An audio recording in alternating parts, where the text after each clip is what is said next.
Welcome, welcome, welcome, everyone. This is episode 3 of the Option Menu Crew podcast. I'm your host, Ryan, with us today, and we've got 3 other crew members with us. Mark, how you doing? Thanks for having me. How's it going? Doing great. Mike, how are things on your end? I'm doing good. Thanks for asking. Awesome. And we've got a new crew member today. Ed, what's up, man? Great. I'm excited to do my first podcast. That's awesome. So happy to have you and everyone here a part of this today. And we're going to talk about something I'm sure we're pretty much all excited for, not only the crew here, but our listeners, and a lot of speculation going on. Mainly today, we're going to talk about next-gen consoles. Specifically, we're going to go over the PlayStation 5 event because that was a really good presentation, at least in my opinion. And the internet seems to agree, other than on a few specific points, and same with us. But then also we're going to compare that to the Xbox Series X information that we have so far, and then kind of give our thoughts on general next-gen wants, hopes, dreams, fears, etc. Talk a little bit about what we think Nintendo will or won't do and how Nintendo's doing in comparison to that. So we're kind of going over everything next-gen related. So everyone's listened or at least watched the PlayStation 5 event, right? Yes. Yeah, I saw it live. That is correct. Awesome. So let's give a little background on each other for the context of where our perspective currently is going into next gen. So for me, I mainly game on PC now. I've been migrating from consoles to PC. I prefer the higher performance, higher frame rates, and just the versatility, having basically guaranteed forward and backwards compatibility with software when it comes to third-party titles. I still have a PlayStation 4 Pro. I do that for all the Sony exclusives. I did buy an Xbox One way back in the day and was hoping for more exclusives, but then as things kind of migrated away thanks to Xbox Game Pass and the Windows Store and Microsoft's initiative there, I got rid of my Xbox One, and I do have a Nintendo Switch as well. And I'm considering buying a PlayStation 5 at least, and the Xbox Series X if things are going to continue the way they are. I really don't see the point of buying that in terms of a next-gen console. So that's for me. Mark, where do you stand? Yeah, I'm in a very similar boat. I don't know whether or not I'm going to be buying next-gen systems, whether it be Xbox or PlayStation, in the first, say, 3 months. Likely going to be shortly thereafter. My Xbox One is still kicking. It's holding up. I own a Nintendo Switch as well, which model of Xbox do you have? I have not the OG, not the S, but basically somewhere in between that. You know, I know the first batch of them were having a couple issues early on, but I don't have an OG day one, I think is the edition that they were calling them. Let's just say generation 1, if there were about 3 of them, I believe. Yeah, that makes sense. So most of my console gaming has been on Switch, for at least like the last year, though I did actually just boot up my Xbox earlier today. Yeah, I'm curious to see a little bit more from what Xbox. I know we'll get into that. And if it's not clear already with how many times I've said Xbox, I do get a nickel every time I say it. I'm a big Xbox fan. I don't want to necessarily call myself a fanboy, but I do have my boxing gloves ready for this PlayStation discussion today. That's awesome. All right, Mike, and where do you currently stand with your gaming consoles? So recently I've been playing a lot of Switch over other things. I started this generation with the Xbox One. I got it maybe a year or 2 after it first came out. And then 2 years ago, I decided there was a deal for the PlayStation 4 with the Spider-Man. So I got that and I played through Spider-Man and really enjoyed that. So that's where I'm at right now. Okay.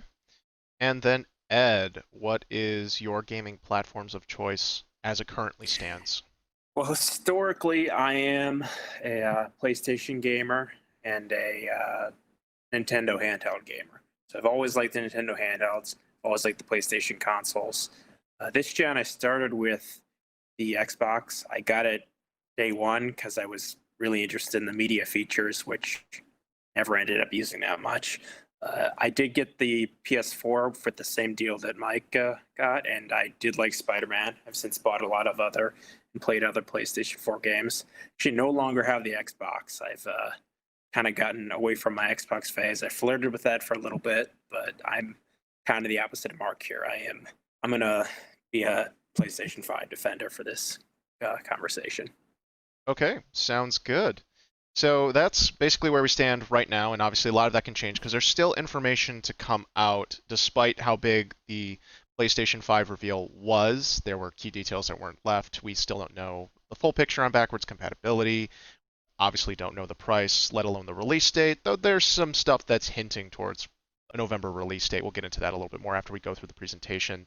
And Microsoft has said they will do a second Xbox Series X event in July that will be focused on first-party software, hopefully actual on-hardware gameplay. That remains to be seen, but hopes are high, and obviously eventually we have to see something. Halo Infinite being the big showing for that. But we're going to transition into talking about the PlayStation 5 event. So before we get going, I do have a bullet point list of all the games that were shown there. But let's get your overall feelings on the presentation. Just a quick summary of what you felt after watching it. So for me, I was really impressed.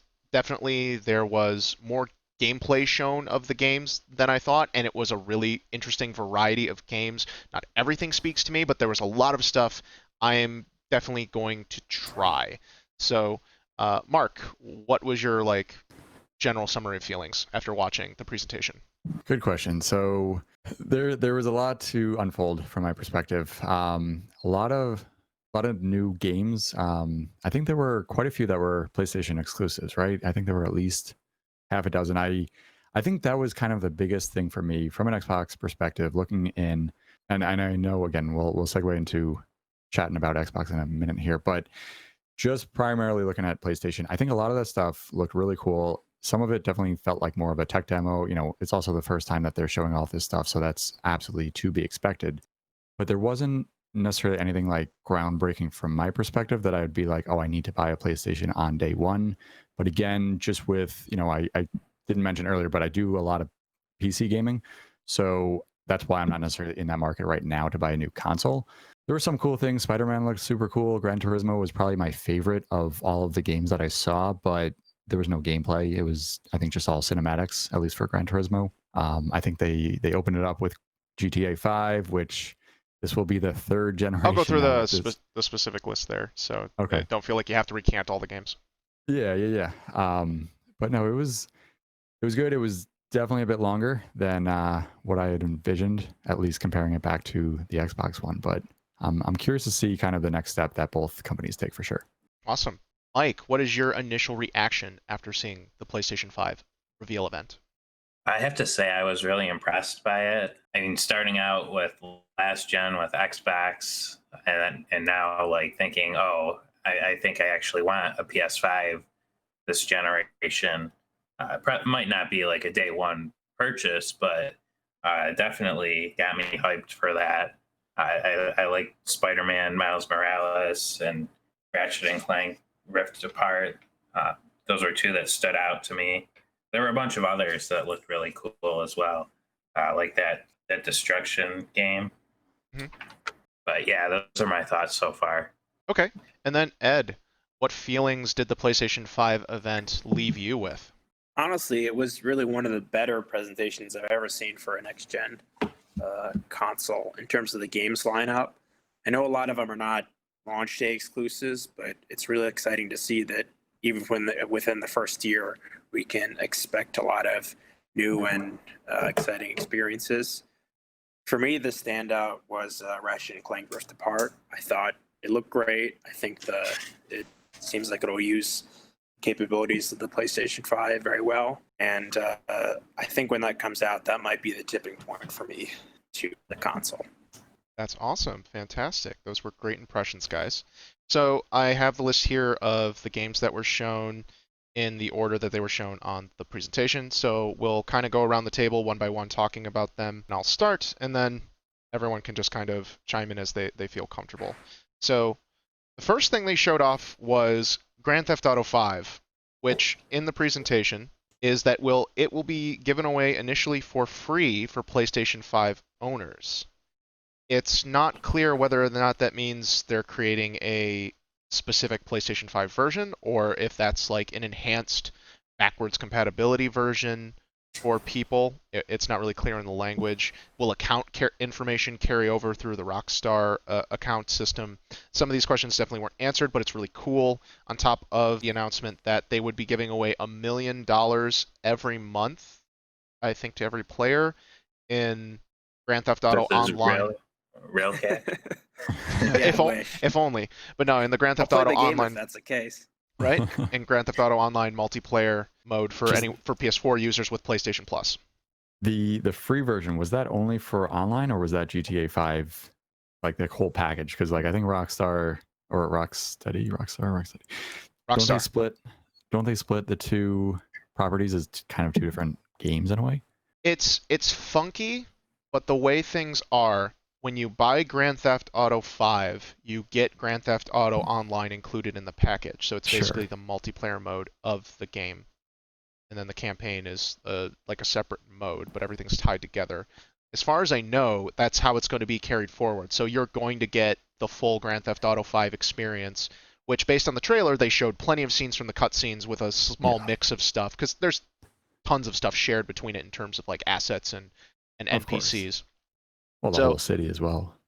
it was definitely funny to see like this PS4 game really get shown without any real visual indications of improvements or any idea what the improvements will be. PS3. Yeah, it came. Originally came out 2013, and that's what I was getting at earlier. This is the third generation that this game is going to be at, which I'm sure games have, evolved and gone on even more generations than just the three. But that's quite powerful. The fact that GTA 5 is still in 2020 and going into 2021 this big of a deal. Yeah, them It's showing got off. legs. It's got legs. I mean, they're still making the money. I think it's a smart decision by Rockstar. Yeah. Exactly. It is interesting to show it as like the first thing, so that's a little underwhelming. It's a weird tone setter, but they really do make up for it, in my opinion, going forward, and we'll get to that. But you almost half expect to see right after that, hey, Skyrim PS5. It's that rolling joke where it's on toasters now, it's coming to a PS5 near you, Skyrim. That was interesting, but it sounded like good information. I'm happy to hear about PlayStation 5 people getting a free game. I know how big that is. It is the top for PlayStation 4. It is the top selling game on that platform. It is third party and it is on everything, so it is a huge commercial success regardless. It makes complete sense. It was a little weird, but then they made it clear that from here on out, we're talking PS5 games that were developed exclusively for next gen. And some of the messaging is dubious on whether or not they're timed exclusives or first party exclusives, though the best hint is probably the logos in front of the trailers where it said PlayStation Studios, PlayStation's new branding to indicate games coming from their first party and I believe also second party relationships, but that's not 100% clear, and that's one of the other issues we'll kind of summarize at the end of this presentation. So the first game they showed that was intended for PS5 is Spider-Man Miles Morales.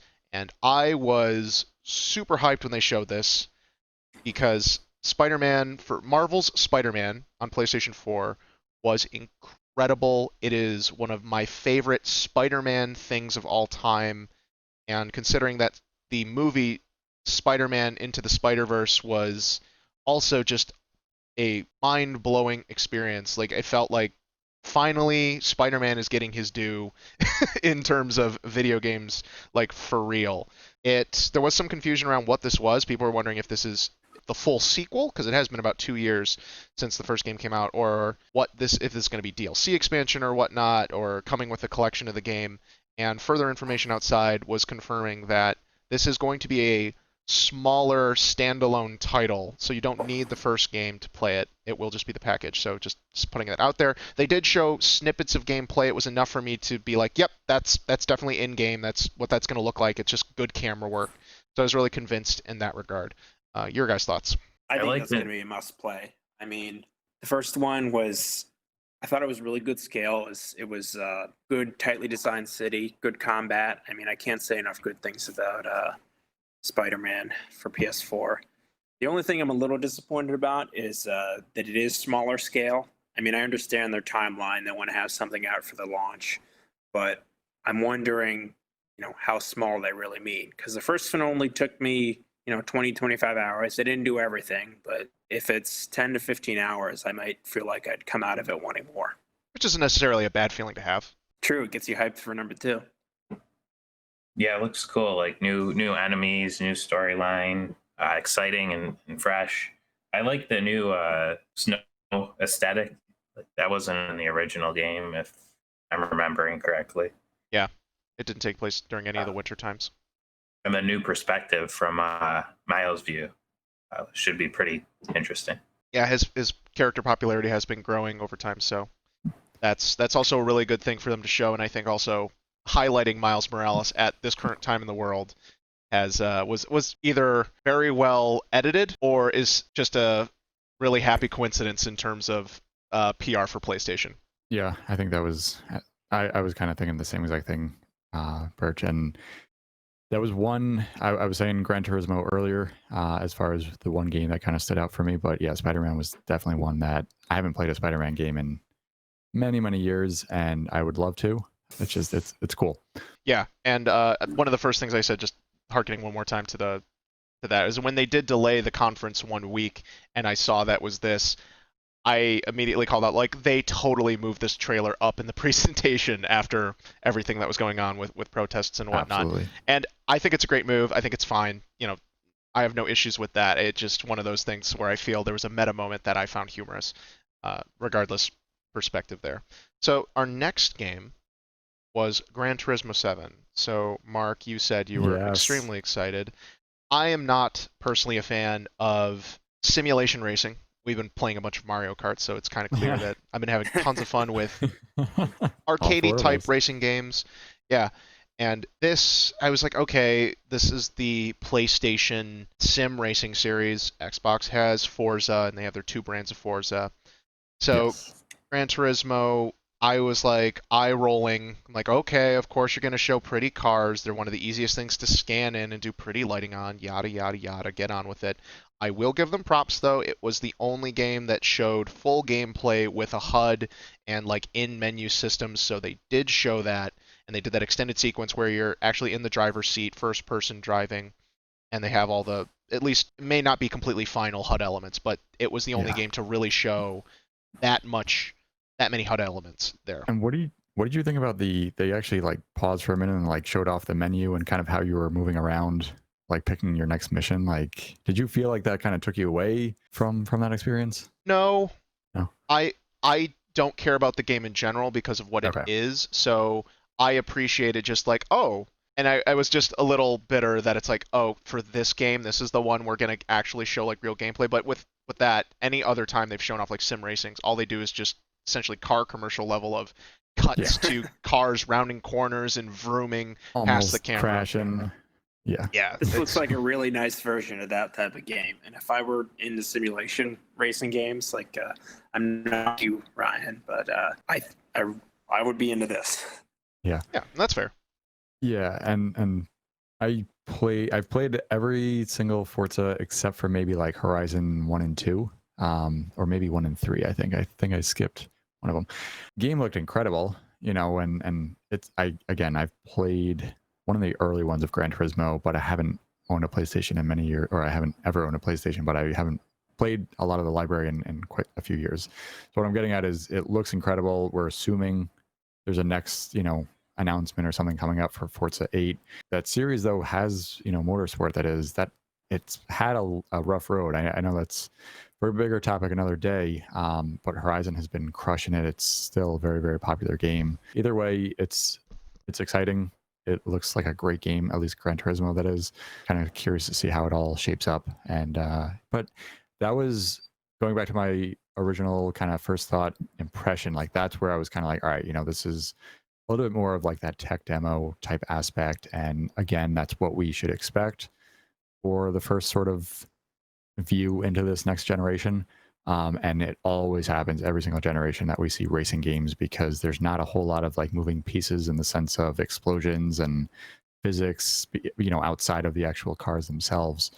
And I'll never forget, I think it was going into Xbox One, it was all about Forza 6 with their wheels that were squishing and the air pressure. And it's just like, that's cool and all, but how does it actually play? And like, what's the career and the online lobbies? You know, like that's what really matters. So that's where it looks cool, but let's see how things shape up in the next few months, right? Yeah, and then quick aside before we get to Mike's thing, for you, Mark, you've played both regular Forza and Forza Horizon, correct? Yes. Do you have a preference between the two? Do you appreciate them each for their own thing, or where do you fall in that regard? Good question. Yeah, I like both of them in their own regard. Like I said, Forza 5, I was really into, like pretty much up until 5, and then things kind of started changing for the worse. Microtransactions and online lobbies that were just crazy as the game got more and more popular. Because this is a game that has existed since first generation Xbox, where I played. You know, I owned every single one. I had a lot of fun, but I just couldn't take it anymore. And I literally, that's one of the first games that I'm like, I'm done. I'm not playing online, because going in turn one, just getting slammed from behind, it's not fun. So, you know, but then going into Horizon, that's what it's all about, just crashing and just going off launches, you know, 300 feet in the air and having to hang time for 5 seconds. Nice. And yeah, it's a very different world. So Okay, and then one other thing is, it's funny because I understand how simulation sports racers can be great tech demos for new next generation gaming tech. It's so sad how the companies that license their car models, from my understanding from listening to other podcasters and insiders, gaming journalists, etc., have Yep. explained like a lot of these licensing deals, they don't like to have their cars messed up, so we don't get like good destruction tech Yeah. on the cars. The bodies don't get to deform. So there's certain physics Well, aspects that aren't yeah. in these games that a lot of it, the stuff ends up being a lot more subtle for people who are familiar with these simulation racers. They will understand when they feel it and play it, or there's certain subtle things. It's just almost kind of a shame that they use these as tech demos when all the real improvements that occur there that could be extremely impressive are so subtle and exclusive to the way the simulation aspect has to work. Many years back, Porsche and EA, they had some relationship, whether one owned part of the company or vice versa. That's the big reason why Porsche wasn't in Forza, I think 5 and 6. And I think it's since come back, but it's just, you know, why are we restricting it to sort of that? Essentially what I'm getting at is, you know, Need for Speed is where you would go to play if you wanted to race a Porsche. Okay, and let's take a hard stance here, Mark. You have more experience with this than us. You're more likely to buy the game than us. So tell the advertisers specifically, are you more likely to buy the game if they let the bodies get crumpled up and crashed? Hell yeah.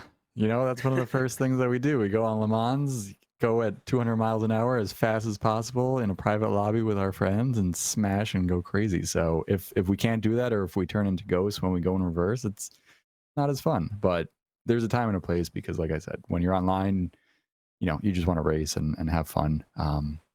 That's what Destruction All Stars is for. And we will get to that. But yeah, Mike, did you have anything you wanted to add about Gran Turismo 7? If they give me a free car, I'll play. Excellent point. We're looking for $1 million. A free car with Gran Turismo. Right? Exactly. But no, PS5 day one. It looked good. I'm not into. I'm into the Mario Kart racing games, not the simulator racing games. Understood. That's completely fair. So now we're going to move on to the third game, and I meant to say this at the start. They showed 26 games during this presentation, which I had no idea. I first remember hearing that it was going to be a little over an hour long was their initial thing, and I was expecting maybe we'd spend time with about 10 games at most, maybe 11 or 12, and then there'd be a lot more time spent going deeper into each game. But the sheer number here was just part of the thing that really impressed me. So I just wanted to point that out because I wanted to say that at the very start. But number 3 here was the another exclusive, Ratchet and Clank Rift Apart.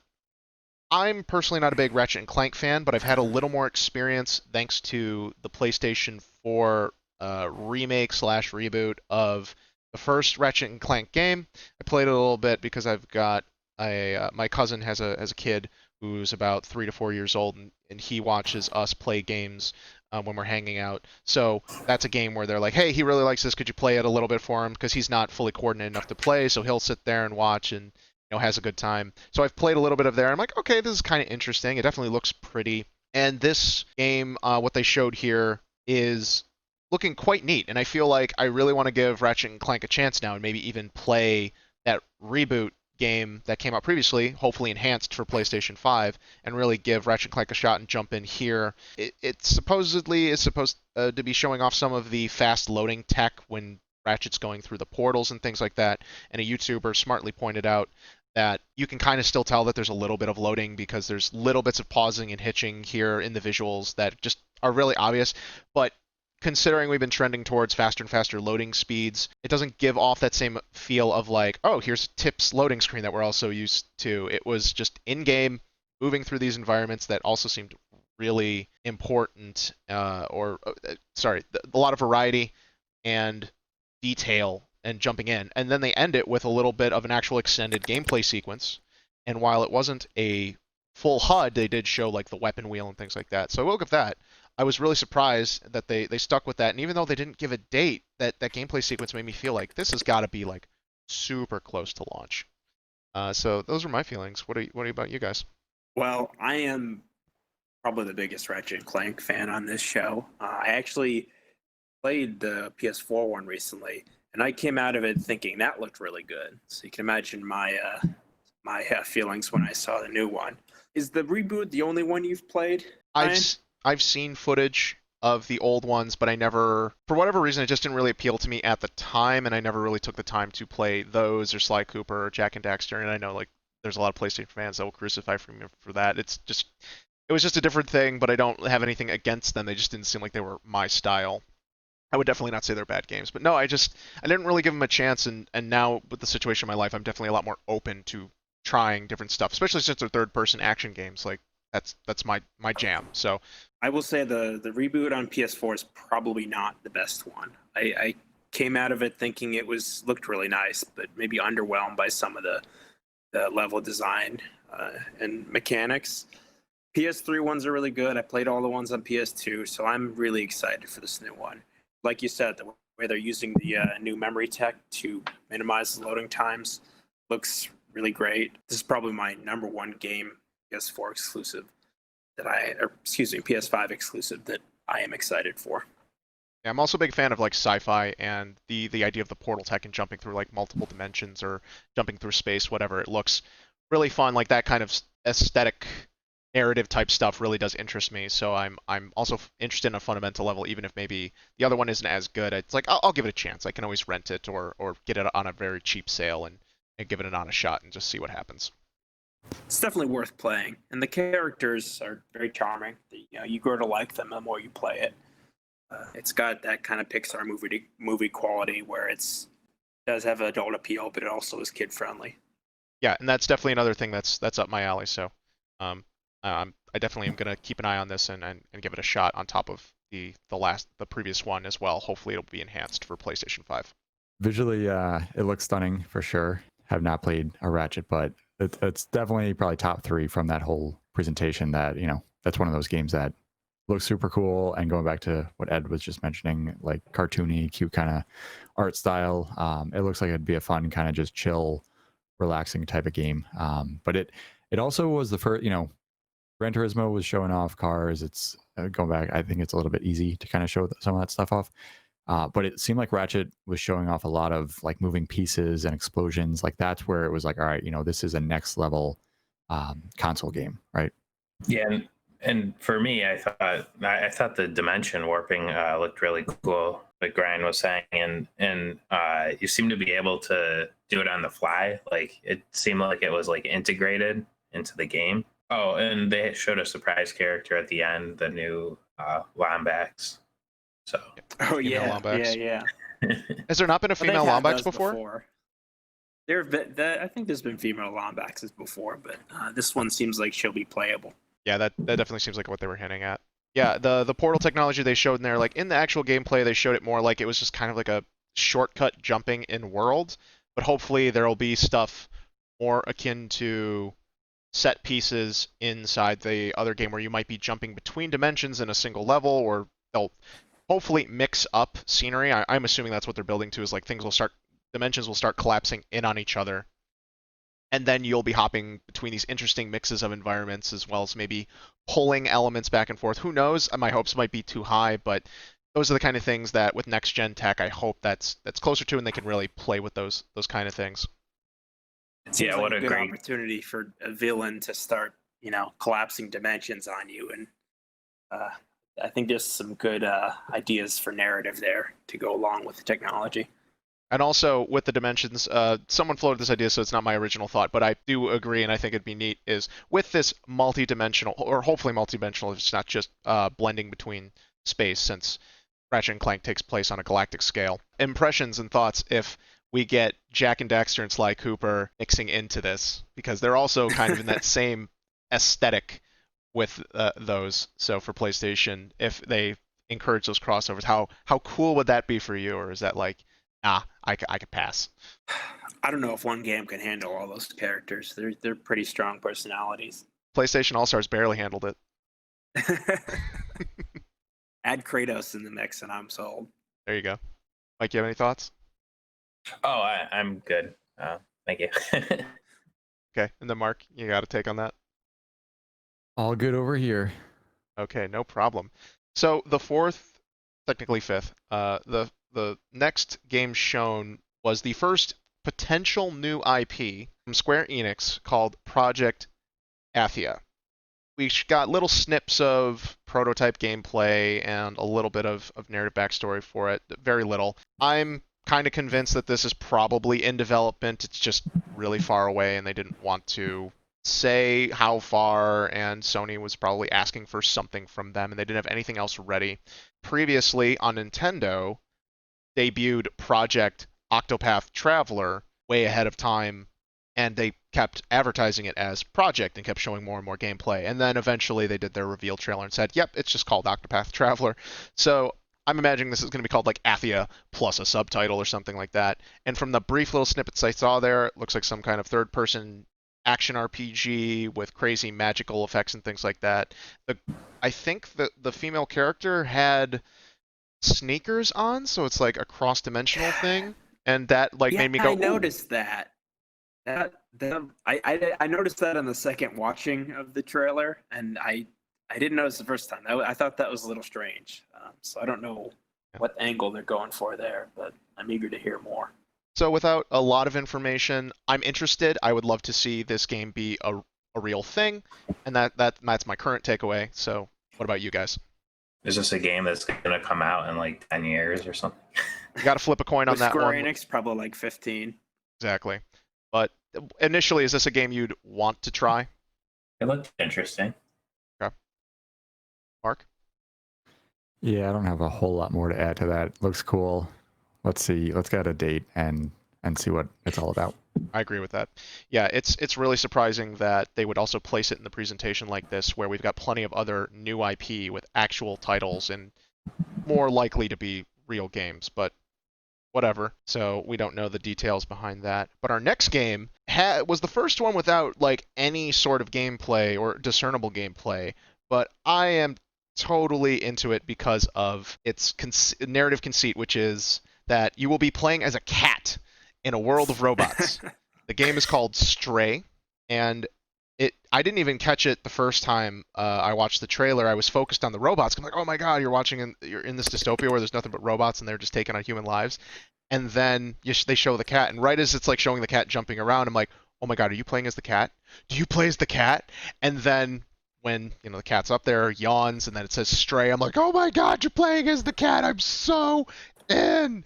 And I'm like trying to message them on social media to confirm that you can knock over robots as the cat. Because if I can't knock robots off shelves, then I don't know why you're making this game.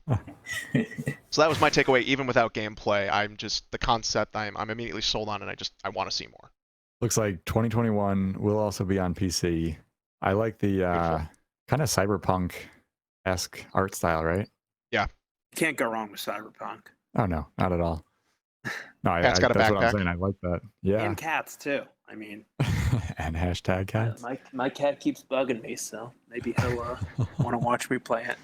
I don't get like what type of game. I guess you couldn't really tell from the trailer, but did you guys catch what type of game it would be? No idea. I'm hoping it's third person, and my best bet, if I had to guess, would be something along the lines of like Assassin's Creed, where you're just going to be traversing various aspects, but from the scale of a cat. Assassin It's Cat. gonna be like Untitled Goose Game. You're just a cat pissing people off. That too. That also went through my head. I'm like, is Robot. this Untitled Cat game? Except it has a title. I'm still Yeah. for You it. said you hope it's third person. Can you imagine playing a first person cat game? I'm They pretty have, sure like that buttons to like lick your paws or something. I'm pretty sure something like that exists on PC, like Cat Simulator or something like that. I think there is something much more basic, not looking like it's going for this level of detail, but much more straightforward and just for giggles. So the idea is worth exploring in different contexts, in my opinion. Yeah, I want to play as a cat. I mean, who wouldn't want to play as a cat? Glad we can agree on this.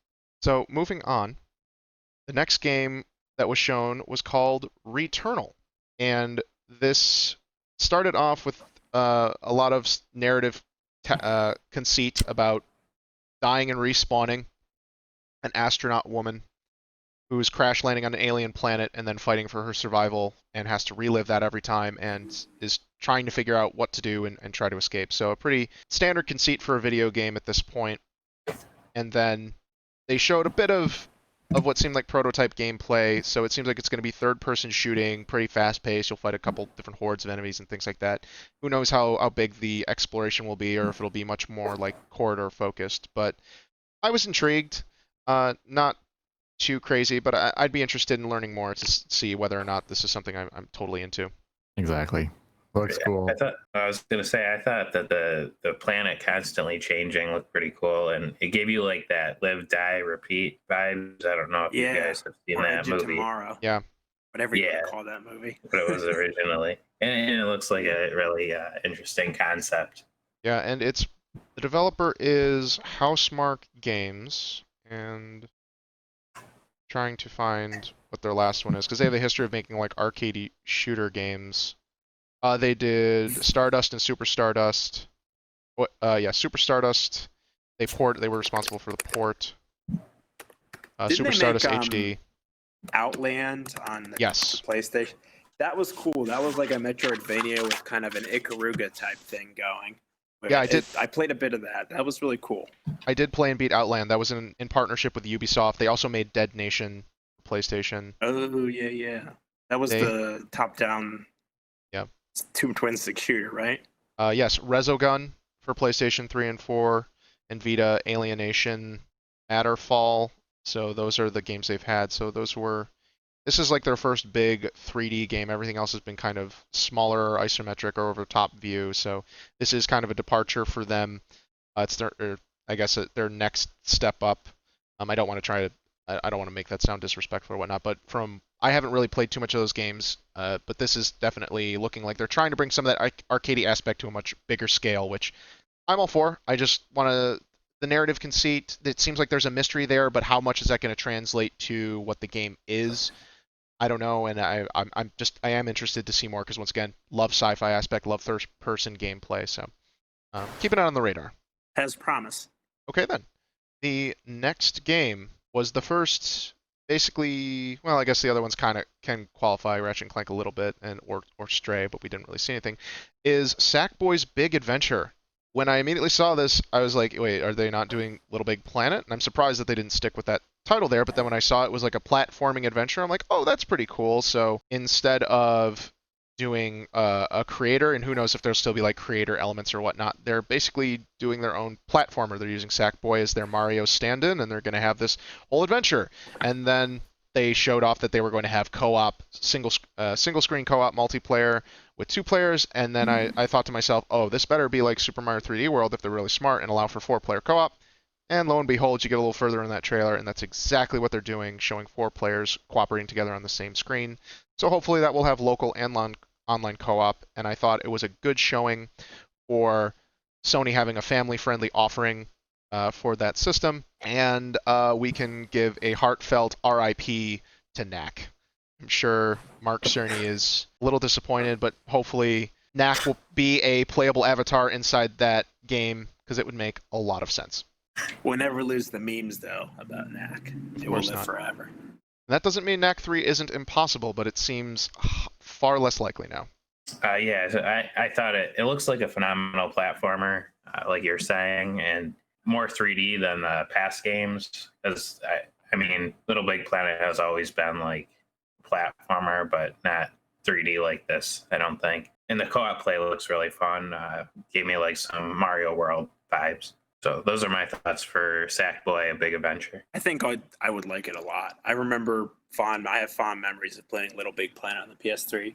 Played that a lot with my sisters. I think this brings it into a different game style. I don't know how good it's going to be, but like both of you, I got those 3D Land, 3D World vibes, and those are good games. So it seems like it checks a lot of the right boxes. We will see For how sure. the execution is handled.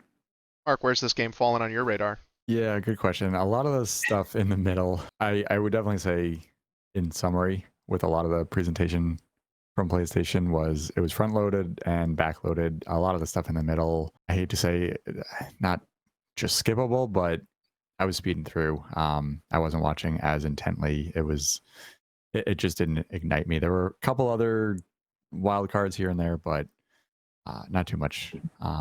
At least for me, for Sackboy. Okay, no, that's fair. And I just want to point out, I am a big fan of the like constructed aesthetic that Little Big Planet has, where everything's like felt or materials in the real world and every kind of jumbled together. I love the aesthetic design, so it's super cool. Apparently, this isn't being directly made by Media Molecule. It's made by a slightly different developer or different studio within. So there's a little bit of degree of separation there. But they also did Tearaway, which had a similar like felt aesthetic but focused on paper. Oh and, yeah, I remember that.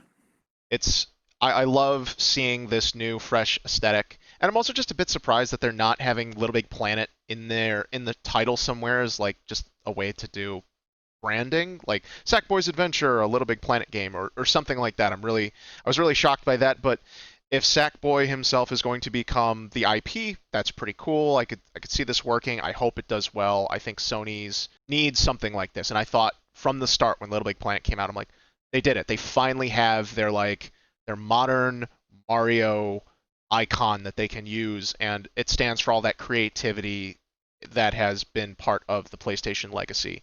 So I really hope that stands and Sony pushes harder for that, and I hope people are receptive to it as well. Destruction All-Stars. That's right. Our next game is Destruction All-Stars, which my immediate impression was Twisted Metal, but with a much broader art style appeal. I heard other people online comparing it to like the Fortnite level art style, where it just this much less offensive, like Pixar-esque-ish people. And I'm totally there for it because I think the aesthetic looks great. And I was really surprised as I saw, because I had no idea if this was like a first party. I believe the PlayStation Studio thing was in front of it. And I'm just looking and when I see it's not only the cars and the Demolition Derby, after all the Mario Kart we've been playing, and we've dabbled in the battle mode a bit, but we've mostly been racing, I just thought this looks like a really cool new type of multiplayer game. I am totally interested in trying this. And then when they were showing that, the humans or the drivers can jump out of the cars and they can run around and they can steal cars or they can mess with other drivers, and it seems like you have a decent amount of mobility. You're just not nearly as strong as the cars. I was all over it. The character designs look interesting. And then when they revealed the title, that it was called Destruction All-Stars, I was honestly really surprised. I thought that was alluding to like PlayStation All-Stars or something, and I thought instead of trying to emulate Smash Brothers, where you're doing this character fighting game with a gimmick to how you get wins, I thought it would be much more interesting, and I've thought the same thing for Microsoft, is they should find a different genre of game that allows them to do the exact same thing, where they can just let all their characters kind of get into an even playing field. So the idea of maybe down the line, and maybe this is part of the plan, seeing PlayStation characters jump in with these generic characters and have these being able to use the cars as their thing and have their own little unique properties, I thought that'd be a great base, and I would think that's a great opportunity. So yeah, overall, super interested. We didn't really see too clear gameplay, like nothing specific in terms of HUD or whatnot. A lot of it was just very carefully choreographed and orchestrated camera angles. But there was enough there to tell what the feel of that game is supposed to be, and I'm definitely interested. I'm hoping that there's like a demo or a beta or something that allows people to try it out. Yeah, Do at you think first I that's going to thought, be free to play, or is it? It seems like the kind of thing that could be, especially if you think they're going to offer other characters for download. But I don't really know. I mean, some games like that, Overwatch isn't free to play, but Fortnite is, so it's hard to tell what kind of business model they might go for with it. Right. That's one of those questions. All I could say is speculation. What I'd hope for is I'd like just a demo, or maybe there is like a very limited free-to-play version where you can go in, you get like one racer. Who knows how much customization or how much it relies on you picking pre-made characters versus creating your own avatar. It wasn't really shown accurately in there. So yeah, there's some questions to answer there, but I just want to try it, and I think if I can't, there'll hopefully be a beta or something like that. But yeah, I think they should definitely put a demo out there to let people try and matchmake and let people buy in at different levels. But we'll see. Mike, what did you want to say? oh yeah, at first I thought it would be a new like PS All Stars, and then it wasn't. But it looks like multiplayer chaos, a lot of customization, and overall it looks pretty fun. Cool. Mark? Yeah, almost like a Metal Gear meets Rocket League meets. There's a new Ubisoft title. I cannot remember the name. It's that roller derby one. That kind of art style I feel like is also being used here. So I don't believe it is a Ubisoft title. No, it's a PlayStation Studios title. I can look okay. up who it is. The other thing that I was going to mention was this is one of the 9 exclusive titles. So you were mentioning earlier there's 26 total games that were shown in the hour 15, and 9 of those were exclusives, which we've passed. We've passed a few of them. Gran Turismo, of course, Ratchet and Clank, Sackboy, Returnal, Spider-Man. I think that's it so far. There's a couple more coming up. Okay. It seems that the main developer is Lucid Games, but also Wushu Studios is cited on the Wikipedia. But Lucid Games has been a part of some well-known titles such as Geometry Wars 3 Dimensions, Goat Simulator, Grand Theft Auto Liberty City Stories, Need for Speed Payback.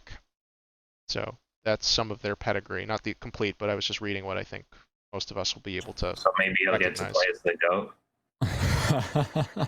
It is an indie, so it's not unlikely that they could sign a deal. But yeah, like I was saying, I hope that they end up embracing that, especially if it is a first-party game, into turning it into a crossover thing. They can have the original characters plus the guest characters, and kind of make it like what Sega does with Sonic and Sega All-Star Racers, although they've kind of backpedaled on that with the most recent one. But I think Sony should pursue a different title, and this cars in general has a much broader appeal than fighting. And with this being like a mass multiplayer thing where it looks like it could be like up to maybe 8 cars in an arena, that would speak a lot more to a lot more people because of how many people could be jumping in to the multiplayer. Any other thoughts? Seems like a good fit for Sony. They have a good history of car combat games. With Twisted Metal, I think there was the Jack X combat racing, so at least they have more of a history of that than they do with platform fighters. I did say Metal Gear earlier. I did mean to say Twisted Metal. Okay. Yeah, I figured. I didn't think there was any point. I kind of glossed over that, but that makes more sense. I just let you get away with that. I knew what you were trying to say. So, but yeah. Although who knows, you might be able to stealth inside there, and maybe there will be boxes you can hide in. So. Mike, did you have something else? Oh, I'm good. Thank you. Okay, no problem. So the next game then was Kana, Bridge of Spirits, and this game looks very DreamWorks / Pixar-ish. And after seeing a few trailers for some of the animated movies coming out of like China on like Netflix, I immediately felt like I recognized the art style, but then seeing some actual gameplay, it feels like it's going to be kind of Zelda-esque. There are those little black furry creatures that were giving other people Pikmin vibes, and it sort of gave me that. And it looks like you can team up, collect them, command them to do things, and they'll help you out in combat, on top of having dynamic like bow and staff. There's a parry, there's a dodge. All of that gameplay was speaking to me, on top of like platforming and puzzle solving. So I was also super excited about that. So I just want to know more as soon as possible, and I hope it's coming out closer to launch. I'm wondering Yeah. if it's going to be an open world game or if it's going to have more, deliberate level design. Because I think for something like that, I might want something a little more constrained. Although open world games really are quite popular. Yeah, when I was looking at it, I liked how you could use the magical staff to conjure up other weapons, and I also like the cartoony type graphics. It looks like an action adventure game to me. It's very cute. That's all. Yeah, Ed, I'm getting the impression that it's going to be more Zelda-esque, in which it will be like a semi-open world. It'll be much more constructed, and you can go places, and based on when you solve puzzles or get powers, it'll open it up. I guess you could say either Metroidvania. I'm preferring more like Labyrinth, trying to change over to, I call it like Labyrinth-style gameplay, but I'm getting the more Zelda-esque feel where it's, I don't think it'll be, Traditional Zelda, yeah, the impression not I'm Breath getting. of the Wild. Yeah, more traditional Zelda, like Twilight Princess level of it's a big map, there's plenty of puzzles and plenty of different directions you can go in, but ultimately every part of it is really constructed. That's my impression. It could be completely different, and I welcome the other thing as well. Breath of the Wild I played through twice, so I have my complaints with it, but we'll see. That the impression I was getting was more towards the constructed. I could be down. Did you for that. like? Did you like the how the magical staff could change into other weapons? I think that was cool. I did. It seems like that could add a lot of variety, and I love any game with magic elements to it, so being able to change your staff into different types of weapons, like I at least saw the bow, and I'm not sure if there was another type there, and who knows how that'll interplay with also the little creatures. Yeah, I'm very interested, super hyped for it, and glad to see a new IP that's hopefully mimicking the Zelda style. Cool. Moving on, we got another new IP that looked very indie that unfortunately we didn't get much gameplay for. Goodbye Volcano High. I'm assuming it's going to be like a Telltale style choose your own adventure type game about, and it's hard to say exactly, but it looks like they're taking like dinosaurs or fictional style dinosaurs, making them anthropomorphic, and it's definitely like a high school adventure, maybe graduating from high school. It's hard to tell where it'll take place in there.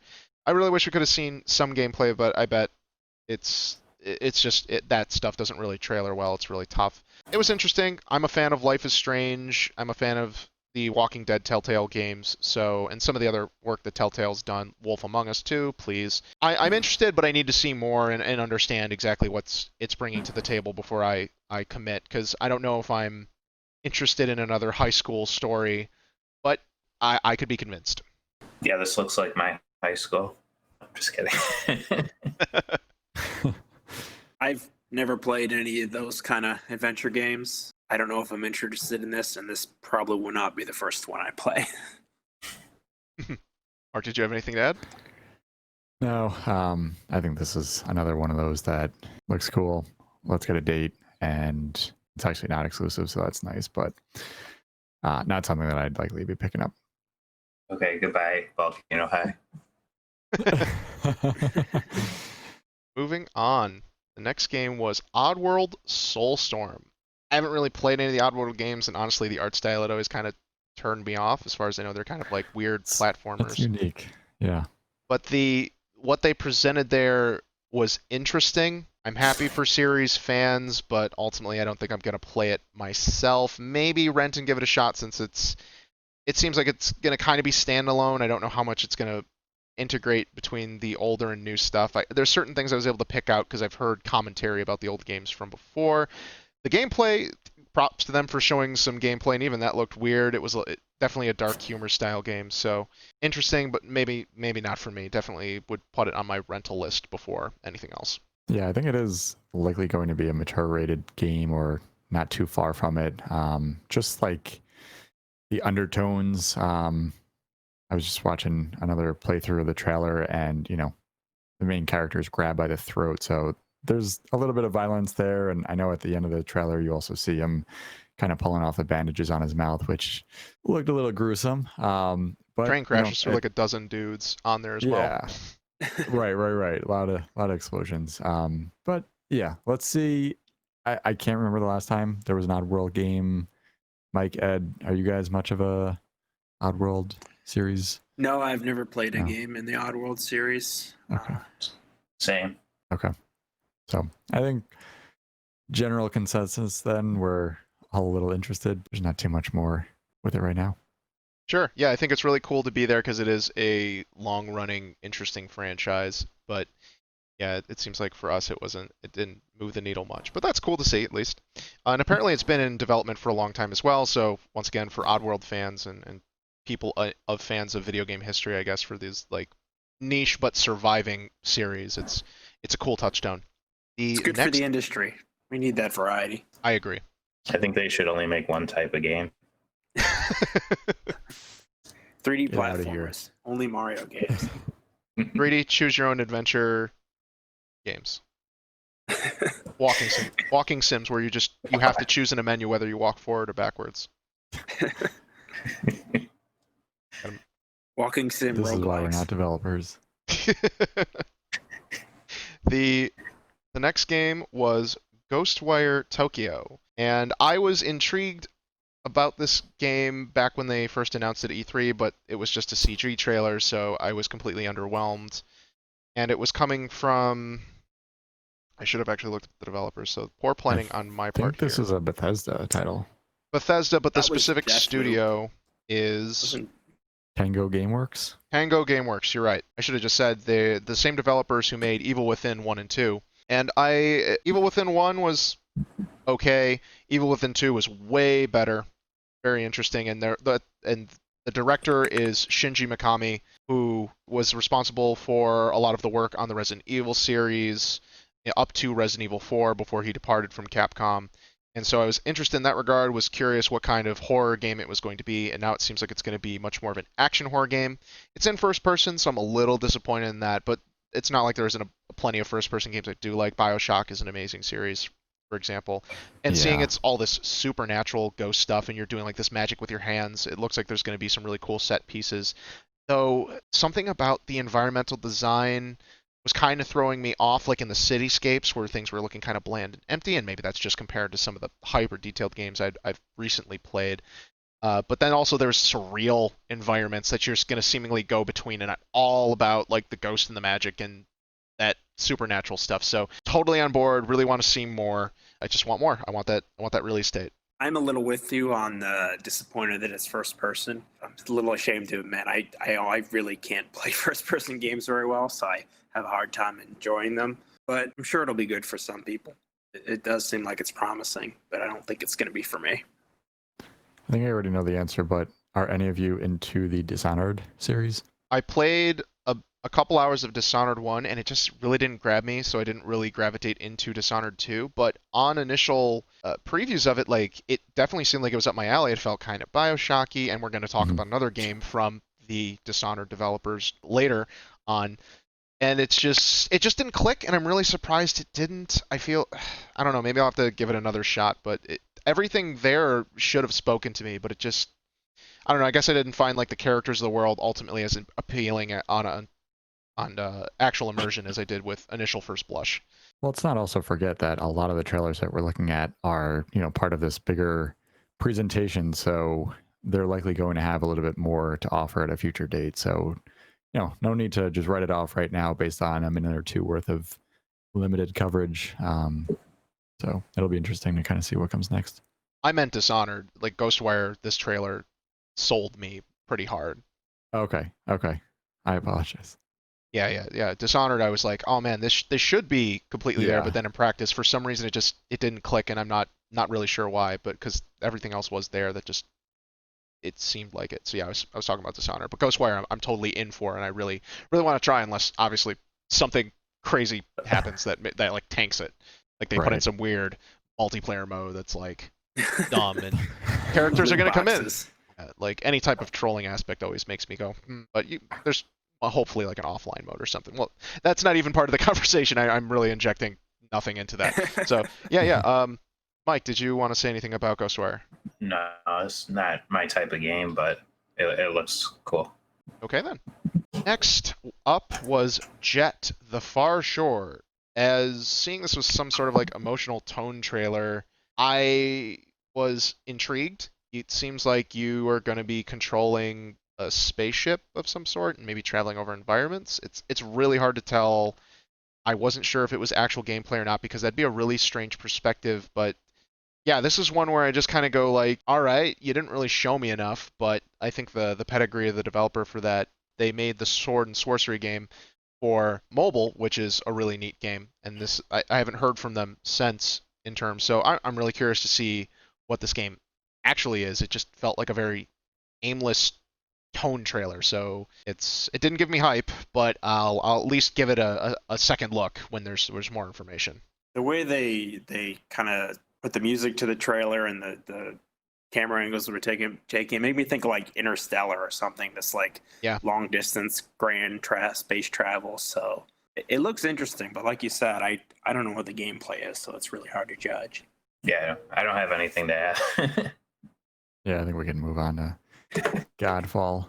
Yeah, it's there wasn't much to go on with that. But then Godfall, which was technically the first next-gen game announced back at the Game Awards about the in concert with the Xbox Series X reveal, coming from Gearbox developers of Borderlands. So I had no idea what kind of game it would be, other than it was probably going to be a loot type game. Turns out it's going to be like a third-person Diablo type game.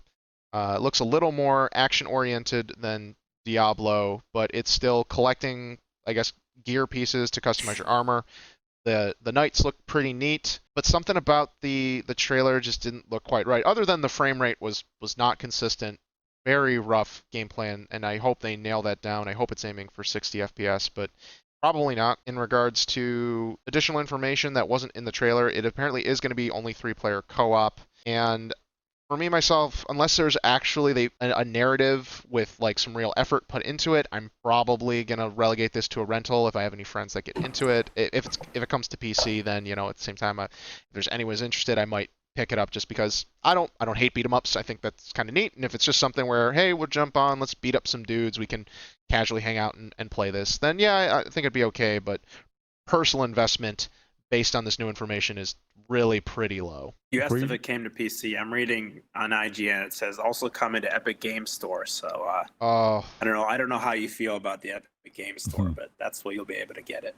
Quick aside on that, I don't have any problem with Steam getting more competition in terms of the Epic Game Store existing. I just wish Epic would invest more time into developing a more complete storefront. I know it's gotten a lot better over time, but it's still pretty disgraceful how bare bones it is, and them buying exclusivity for games. It's dumb. I like that they're giving developers a better share, but the way they've been going about other stuff, I'm not ready to support them yet, so I'm refusing to buy games on there until they get their store in shape. But as soon as it does, then yeah, sure, whatever. I'll pick up games there, but currently nah.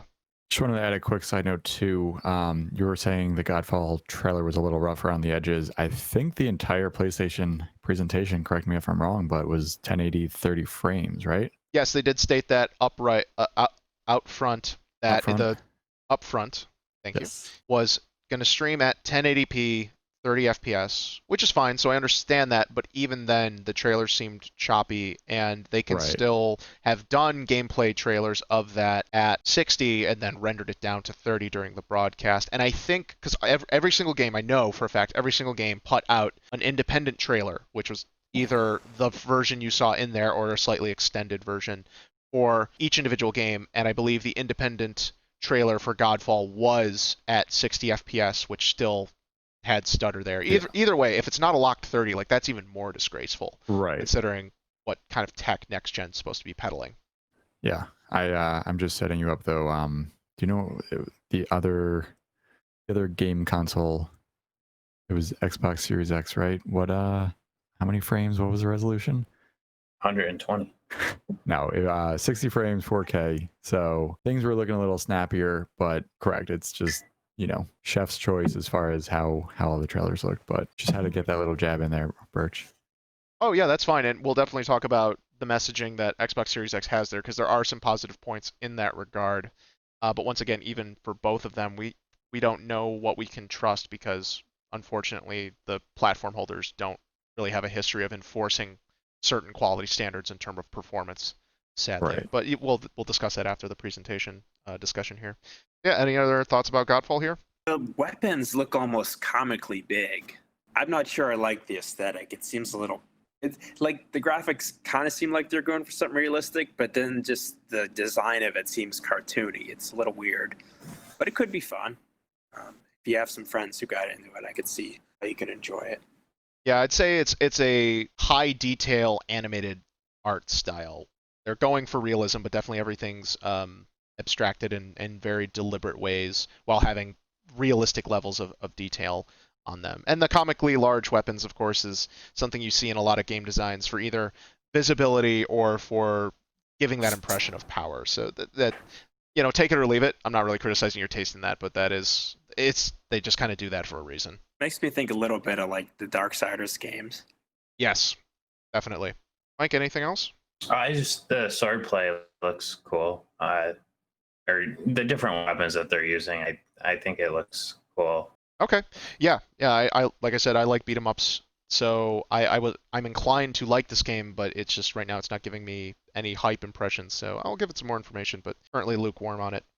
Moving on, I just want to point out also we're just a little over halfway done. This is such a huge presentation, and just goes to show like Sony really nailed this. So bravo on them again. The next game is Solar Ash. We didn't see too much here, but it was definitely a tone trailer with what looks like very accurately represented in-game graphic engines. I've seen this kind of animated art style in plenty of other places. It is made by the people who made Hyper Light Drifter, and from what I'm hearing is that this game will be inside that same universe, so it could be connected. There could be other references beside that. Looked really cool. I definitely want to know more. I'm very inclined to play this game. Yeah, I never played the Hyper Light Drifter game, but I always wanted to try it out. Yeah, same here. After hearing some other people talk about the event and this game in relation to Hyper Light Drifter, found out it was like a top-down Zelda sprite-esque game, which I didn't understand. I thought before it was some sort of roguelike, and I'm not a huge fan of roguelikes under most circumstances. But after hearing that and looking into it some more, I definitely think I want to give Hyper Light Drifter a try before this comes out and see if that game is in my alley as well. Cool. Any takeaways from Mark or Ed on this? I don't know what you told me about Hyper Light Drifter is the first thing I'm learning about it, but it's probably not something I will end up playing. Yeah, the art style looks really nice though. I like that kind of animated art style. Yeah, and this one looks like it's going to be a full like third-person 3D adventure, so a departure from what Hyper Light Drifter was, but in the same universe thematically is what I'm hearing. Mark, got a hot take on Solar Ash? No, sir, but I am excited to talk about the next game. Okay, then we'll have you lead that off, because I don't have much to say with Hitman 3. That they spent a lot of time on seemingly setting up a narrative that I don't think really exists. But I know a lot of people like the new rebooted Hitman 1 and 2, and this looks like it's going to be way more freeform assassination with advanced next-gen tech helping expand the scope of the settings. So, yeah, Mark, what are your expectations? Love stealth games. Splinter Cell is probably one of my top 3 of all time. So Hitman is not necessarily my top 10, but I am very much a fan of sort of this, stalking your prey, throwing on disguises after you take somebody down. I did not get into the last Hitman 2 on PC. That was kind of like that chapter-based series, but they were doing time-sensitive missions where you were taking down VIPs, which always was intriguing. I think there were a couple celebrities too that were getting involved, where it's like, you have to find them in this world, and like everything about that I loved. Something held me back from buying it. I think there was even a free demo recently in 2020. But yeah, I'm excited. It's definitely not a pre-order of mine, but it's something that I will absolutely have my eye on. It looks super cool. I love kind of just the Hitman-esque stealth takedown type of games. And if they throw co-op in, it'll pretty much be a pre-order guarantee. And I can say that the one thing Hitman does get right is, speaking as a bald man, is that definitely if you put on other people's clothes, they cannot tell that you are not that person. But I have a beard, so that way I consistently look at. But if I shaved it, that it's totally what happens. People just do not understand that bald people don't just look like every other person in the room. So I really applaud them for capturing that experience in this game. And one other funny side thing is when their logo is showing the Hitman, the 3 as Roman numerals, and I know that there's like the barcode tattoo on the back of Agent 47's neck, And I think the developer, I guess, is IOI Studios. I was like, oh my god, I hope they call this Hitman 111 instead of 3 as like the official title, because I just thought that would be really funny to like, because he's also supposed to be like a clone as far as I know, so that's like, that could be a really cool thing, especially if they're trying to go towards some sort of narrative in that. But yeah, that's me being silly. So Ed, Mike, you got any takeaways on Hitman 3? I don't want to say I don't like stealth games because I haven't played a whole lot of them, but I'm not sure this will be the first one I play. Yeah, I don't have anything to add for this one. Alrighty then. But I think you're going to have something to add here. I expect big things from Mike on Astro's Playroom, which looked insanely cute and upped the Mario vibes when it had coins on there, which, funny, when I was looking over the trailer again and I paused it, I saw the icons for the PlayStation, the sacred symbols on the coins, and I was like, oh my god, that looks so cool. And I'm like, what is going on? And they already showed Sackboy. Why are we doing both of these? Astro's also super cute, and as we come to find later, the black and white aesthetic is in perfect matching with the PlayStation 5's design. We've already seen the controller, so that was at least known. And apparently Astro's, I forget what the VR game was called, because that's where Astro was introduced. It was actually a highly acclaimed PlayStation VR game on PS4, and now they seem to be making just this third-person platformer for using this character, which I think is a very smart move. It's another good family-friendly platformer.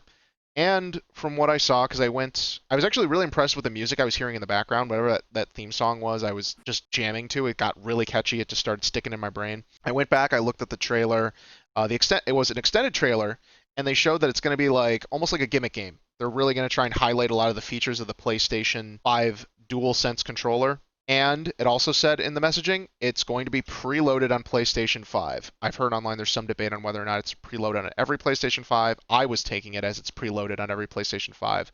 So that's pretty cool that they're going to have like this little mini 4-world platformer game included on every PS5 for people to play with. And I think that's a perfect like starting point, at least for family oriented and people who aren't offended by games looking not gritty and gory.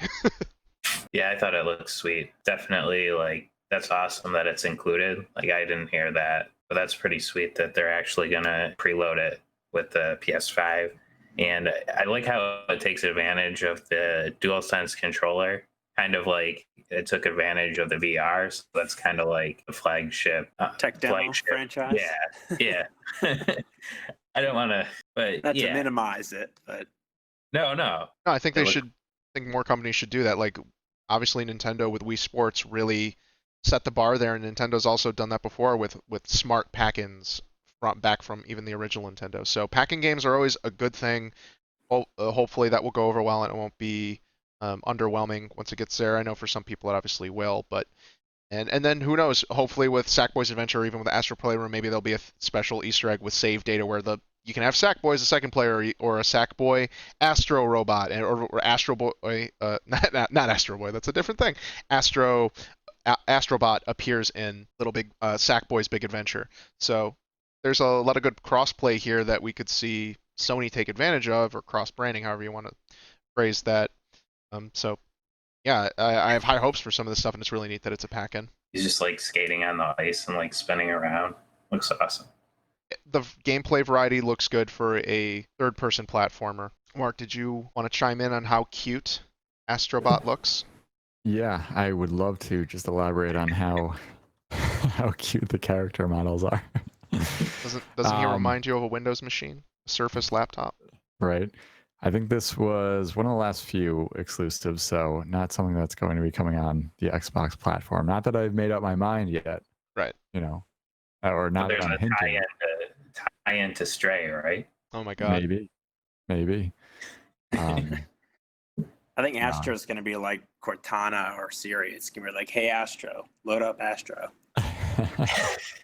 That'd be great. The controller, the DualSense does have a microphone on it, so that's totally possible. And back in the Astrobot VR game, like, you could move the controller around and it would make noises and it would make it sound like there was a bunch of robots in there. So that's totally not out of the question. Okay then. So we'll move on to the next one, which is definitely something I'm way more intrigued in. And it was such a crazy showing is Little Devil Inside. Yeah, gimme. Gimme all of that. I don't know what's going on. I don't know what the relationship between the old man and the young dude adventurer is. That art style looks really unique and fresh. Whatever that duality is, I'm compelled to play. I'm not sure if that's what they showed was gameplay. I'm hoping it's really representative, like, of a mix of like Zelda-esque or adventure gameplay, even if it's like small instances, even like, Ratchet and Clank themed where it's like stages and whatnot. But it looks like a variety of gameplay. You saw the guy using a gun, a sword, a shield, running, riding, dropping bombs, doing some stealth, hiding from that weird cat monster, and then I want to know more. From what I found out, it is apparently a long in development Kickstarter project, so it seems like it's coming to fruition on this next generation of consoles and hopefully PC as well. Yeah, what do you guys think? Yeah, the art style was super cool. I'm excited. It's on, I think, all major platforms: Windows, PlayStation, Xbox, and Nintendo Switch. So, yeah, curious to kind of see. You're right. It was funded on Kickstarter. It was different. It didn't necessarily match anything that I've played before, but yeah, I'm intrigued. Looks like you get to relieve yourself in the bathroom in this game. Yeah, press F to leave yourself. No, New level of gameplay. The art style kind of reminded me of like some of the Double Fine games. It's kind of Oh yeah, cute, okay. but it got a little bit of an edge to it. I don't think it's going to be too saccharine. But, Like literal edges. that too, yeah. Yeah, like lightly blocky but still like soft. Yeah. Yeah, I see A what little you're saying bit there. like tearaway sort of. It looks like paper, but not really. So it's really hard to pin down. It's very flatly shaded. It seems like there's not a lot of detail to the texture work, which is fine. It's creating a very thing. So I didn't see the paper aspect, but I see what you're saying there. Almost maybe clay-like. That too. I would lean more towards clay with that, but I didn't see anything as like I wouldn't say there's any definitive texture from my impression. But yeah, I get what you're saying. I would lean that Very, way. very unique art style. Almost like stop motion. I just was thinking of Isle of Dogs. I don't know if you saw that movie. I Sam did. Anderson. Yes. Yeah. No, that's a great comparison as well, and it's going to be interesting. It's great to see how many new IPs were being shown here and how interesting they were. But we're not talking about a new IP next. Instead, we're talking about a long-running series that didn't even have any gameplay. I'm not even sure why it was shown, other than just to kind of check a box. NBA 2K21.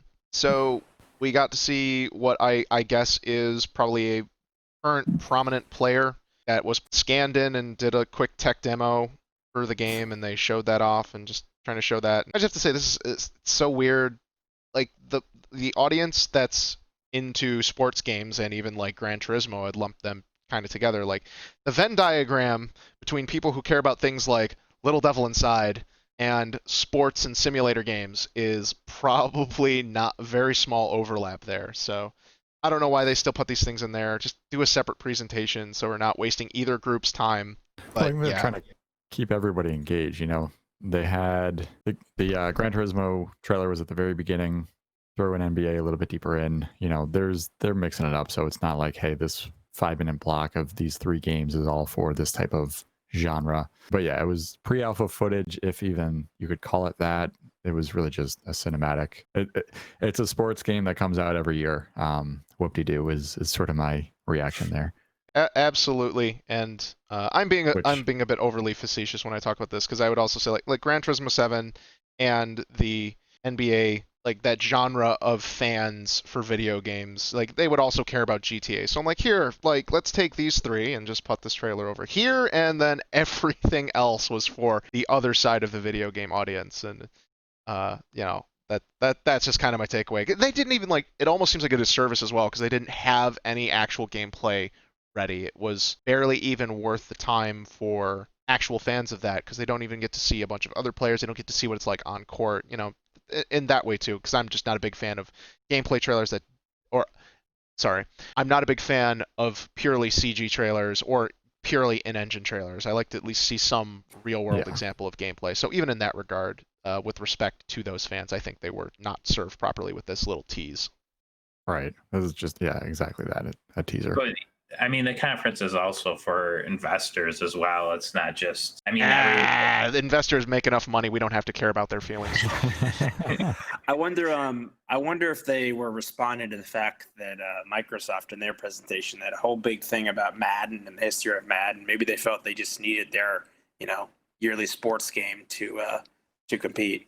Yeah, they know what they're doing though. Or they know what each other, I think, are doing more often than not. For them to whip this up in what was this 2 weeks after the Series X, I think that would have been a little bit tight on timing. But for all we know, Oh, it was a month, wasn't it? Oh, was it a month? Yeah, the Series X was like beginning of May. Okay. And these presentations are planned well in advance and stitched together, I'm sure, towards the end, because it was just a video. And it was most likely going to be, most of this was probably going to be an E3 trailer that was going to just be shown on stage. So at most, I imagine the latest stuff that was stitched in was some of the people and presenters from Sony, I'd imagine. It was only a minute long. I don't know. I don't have a problem with it. I like 2K. For what they even showed, yeah. And like I said, I'm being a little overly facetious because I'm not a big sports fan, and just even still trying to be respectful. I'm like, they didn't even get enough. Like, if I was a sports fan, I would have been. Yeah, but I agree. Being a sports fan, I buy FIFA almost every year. And you don't even need to see a trailer. Right. Exactly. It's just, is it going to progress and be better than last year's title? Like, I get it. Like, it's a $60 roster update is so much of the show, NBA, Madden, FIFA, NHL, etc. And from the podcasts that I listen to that do talk a little bit more about sports games, the trend is no, it won't be, because this is a generation shift. So that's their excuse to reboot and cut out features and number of players and stuff like that, so they can build back up again and just let everyone keep sinking their $60 in for an even cheaper product. So that's another issue with those type of games. But I hope those fans get what they want. I think they deserved better in terms of that trailer. But what we all deserve is bug snacks. This was... Yeah, right? It's going to be. It totally is, because everyone's talking about bug snacks. And while the theme song didn't get stuck in my head like apparently it got stuck in everyone else's, I was certainly surprised.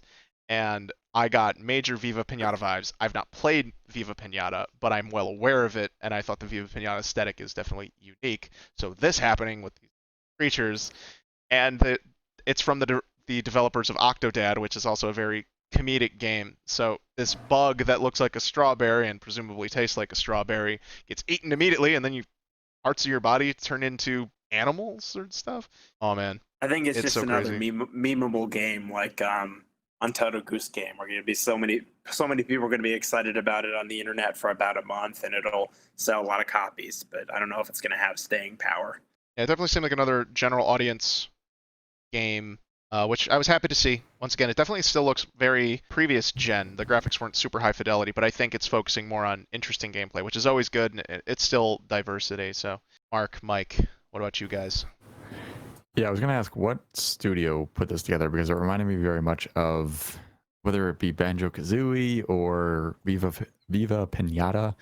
That kind of art style looks cool, cute. Yeah, there is a little bit of like Rareware, but the developer is called thank Young Horses, and the game they made previously that was their big hitter was Octodad. Okay. Yeah, you play as for anyone who doesn't know what Octodad is, the conceit is you're playing as this cartoony octopus who's just trying to pose as a normal human, and he just wears a suit and he has to go to work, and you're put in all these mundane scenarios that a normal person would have to go through, but because he's an octopus with just 8 tentacles, he's not very coordinated, and that's where the humor comes in, where he gets stuck to things, and you're trying to pull these things off without alerting to everyone that, oh wait, you're an octopus and not a human, even though nothing else, like he's got 2 little tentacles on his face that look like a mustache, but he's just this plain yellow thing, and everything else looks exactly like a cartoony octopus. So that's the innate humor of that game. So this definitely seems like it's leaning into it, and I love the phrase weenie hands as the mayor character runs in, and at the end of the trailer there's this little hint that there's going to be like monsters or something, or maybe the players become monsters if you eat too much, and the developers haven't given out too much information afterwards, but a lot of people are talking about bug snacks. And yeah, I definitely think that's interesting. I'd probably rent it or try it or pick it up on a sale. I don't know if I'd actually play it, but I will definitely look into it and see what it's all about. And I was happy to see it here, even if it isn't a game I may sink a lot of time to. I like the little eyes on the snacks. Yes. I don't want know the what collector's edition with all the real life snacks. The $200 that comes with a bunch of figures of snacks. figures Oh, of man. snacks or actual snacks. Like you get it like a sub and like some fruit and stuff. Okay, did anyone else? Oh, sorry. I'm good. Okay, if no one else has anything else to say about Bug Snacks, we are not finished with the presentation yet, surprisingly, but we're almost there. And then, of course, we'll get into comparing it to Xbox Series X information as it stands today and just other thoughts on next gen. So how about we take a quick break, and then we'll come back and do the second half. Sounds good. Okay, that sounds good to me. All right, we'll be back in just a sec for all you listeners. Hey everyone, we are back to pick up on the second half of our PlayStation 5 reveal event and Next Gen Thoughts conversation. We're in the middle of the PlayStation reveal event. We've got just a couple more games left here, so we're going to get through those. After Bug Snacks was Demon Souls Remake. This was heavily rumored right before the event, along with a Bloodborne remaster and potential PC release that has not been substantiated yet. But the Demon Souls remake is now official. On first glance, I didn't understand whether it was going to be like Skyrim or anything else, and I had a feeling, is this Bloodborne, is this Dark Souls? I don't know. It could even have been a new game. And it turns out that they basically remade the original Demon Souls trailer and just updated everything with new visuals. How much of it is actually in-game is difficult to say, but it looks really impressive, and I know a lot of people are going to be super happy with that, as this is the first game in what would be the Dark Souls saga, and I guess I'm not a super big fan. I'm too weak to finish those games, but I do respect them, and I did give my best shot on Dark Souls 1 and 2. But fell off. So I'm happy for fans, and this is not Skyrim, so good. Yeah, I'm with you. I'm not going to say I couldn't do it. I just don't have the patience to struggle through it. But I'm really happy for the people who are fans. I can't imagine how excited you'd be having seen that. Yeah. And just to be clear, was this a more or less a remake then of the first one? Yeah, this is a I think that's remake. accurate. Okay, cool. Yeah, Demon Souls is a separate game before Dark Souls 1. I think it's pretty rough nowadays, from what I've read. And I think it's hard to go back to if you've played Dark Souls or Bloodborne.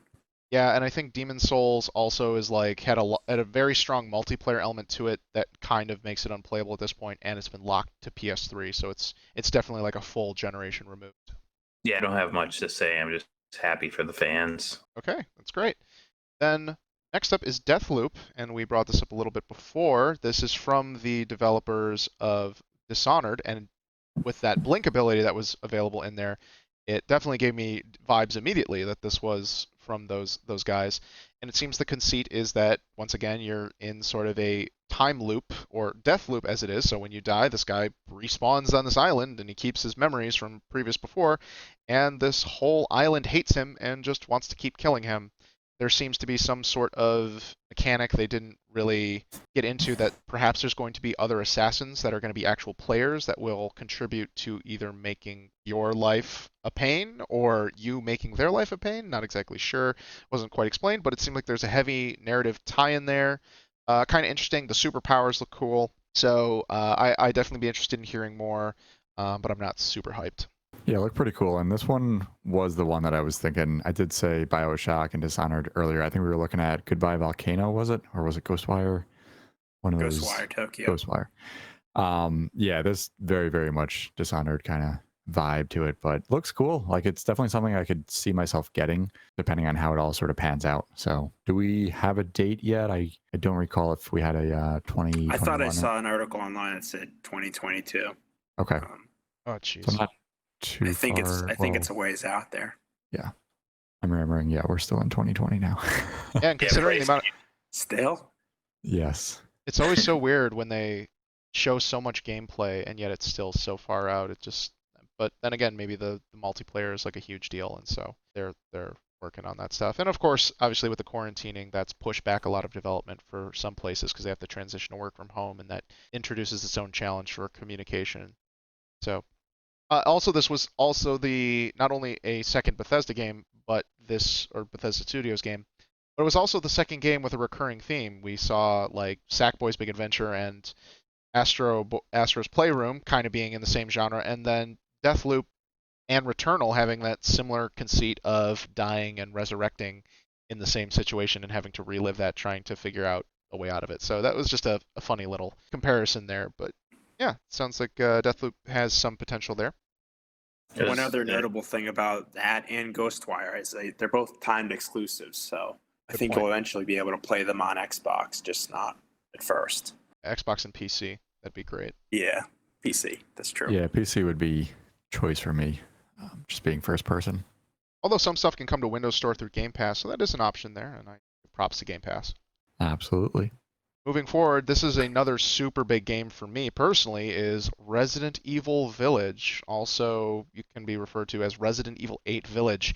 This was also heavily rumored beforehand, and just a little bit of backstory, because I'm gonna gush here with this one, is it was supposedly going to be Resident Evil Revelations 3, then it was like alpha tested or focus group tested, and it did really well, and they decided to up the ante on it and really give it much more budget and turn it into Resident Evil 8. The Resident Evil Revelations series is kind of a sub-series that uses characters from the main series, but has these like side plots to the main arc, even though the story is just B-movie level horror, and I say that with absolute love for the Resident Evil series, but that is what it is. They only showed little bits of gameplay, but it was just enough to be like, yeah, that's probably what it's going to look like. Super different, and there's like werewolf-style enemies, there's all sorts of new types of characters. It's not looking like it's going to be traditional zombies of any sort, and the Resident Evil series has been kind of trying to do that, but it still has this weird feeling. It's like this wintry village, there's a castle, and at the same time, there's also been a recent leak that Capcom has begun early production of a full Resident Evil 4 remake, and I couldn't help but feeling with now all this information confirmation out there, because the RE engine, which Resident Evil 7, Resident Evil 2 remake, and Resident Evil 3 remake are currently on, that with the photogrammetry technology they use for scanning in real-world objects for high-quality assets in-game, I can't help but feeling that Resident Evil 8 using a village and castle theming is kind of like Capcom smartly doubling up on asset creation for that future project as well, because they can reuse a lot of that stuff, which is just cost saving. So it's all funny coincidence stuff for me, but game looks great. Can't wait to see it. Can't wait to actually play it. Hopefully it'll be out soon. Really loved Resident Evil 2 Remake and Resident Evil 7. Resident Evil 3, a little disappointed, but it was still pretty decent. Yeah, do you guys have any thoughts about Resident Evil? I've played a little bit of Resident Evil over the years, but not a main title that intrigues me. So, again, cool for everybody that's into this title, but not necessarily something that I'll be picking up. I'm the same. I've played a few of them. This one does look appealing, though. I can see myself giving it a shot. I really like the aesthetic, and I like the themes, and it looks great. So it's one that's on my radar. Yeah, it looks very creepy. And I'll gush just one last thing, because there was a separate developer interview that was done outside of the presentation, and they showed a little bit more actual like in-game gameplay, and they also showed a preview of the inventory screen. And once again, going to the whole, this is kind of testing for the actual Resident Evil 4 remake, is that the inventory is going to have these blocks and spaces, and different items and stuff will take up room, and you can rearrange it freely. So once again, a lot of overlap in that turn, and that's fine. If they're testing stuff out, this is the way to do it. Makes for AAA development that's expensive, then fine, whatever. So the quality of Resident Evil games as a fan has been on a huge upswing for me, so I'm all about it. They make movies as well, right? For Resident Evil. Yeah, so they make live action movies. That the series of that recently ended, but apparently there's plans to reboot it and do another series of movies, as well as a Netflix live action series in the making. And the first Resident Evil live action movie, speaking for myself, was really good. Second movie tried to be a lot more faithful with a lot more direct references, but really kind of went off the rails, and in my opinion just kind of devolved into this generic horror action series that was just, it ended up being super dumb. but they did well enough to do like 7 movies, so I guess it worked for some people. I'll check out the Netflix series. What I'm more interested in is the fact that Capcom also did a series of CG movies that are actually using the characters from the games and are like side stories also inside of the game world and narrative arcs. And those, while also cheesy popcorn fun, are much closer to the actual source material and are, in my opinion, much more enjoyable because of that. And I like the CG them being fully CG as well, letting them better represent characters and enemies from the games. Yeah, it's just from the trailer, it looks like they could really like pull some of this stuff into like a movie, whether it's like animated or something more realistic. Yep, it's could be a thing. Whether it's done well or not is a coin toss at this point. So then, next up, another Capcom game, although it was shown in just a little tagline, is Pragmata. And while this looks completely an engine, it turns out this game is not coming out till 2022. It was the only one in the show that was shown to be 2022, although it seems like some of the other ones might have been dated differently outside of the show.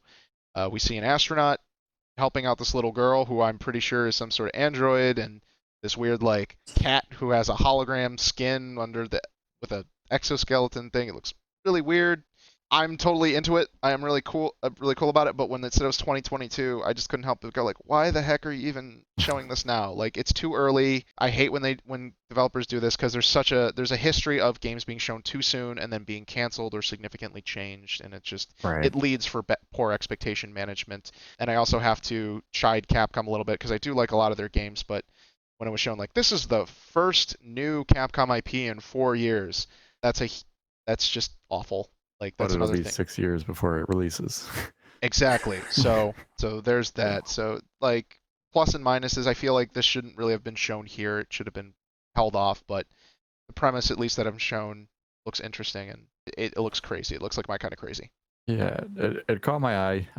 You're right. There's something up with that girl in the trailer because that was the one thing that the first time I watched it, I was like, well, wait, how come this girl is still alive when they, shot up into space? Like some of the physics and like some of the things, how it was working was a little wonky, maybe not as like realistic, I guess, as maybe what I envisioned this turning out to be. But what was it, a 1 minute or even less trailer, or I guess teaser for it being in 2022? But it was cool.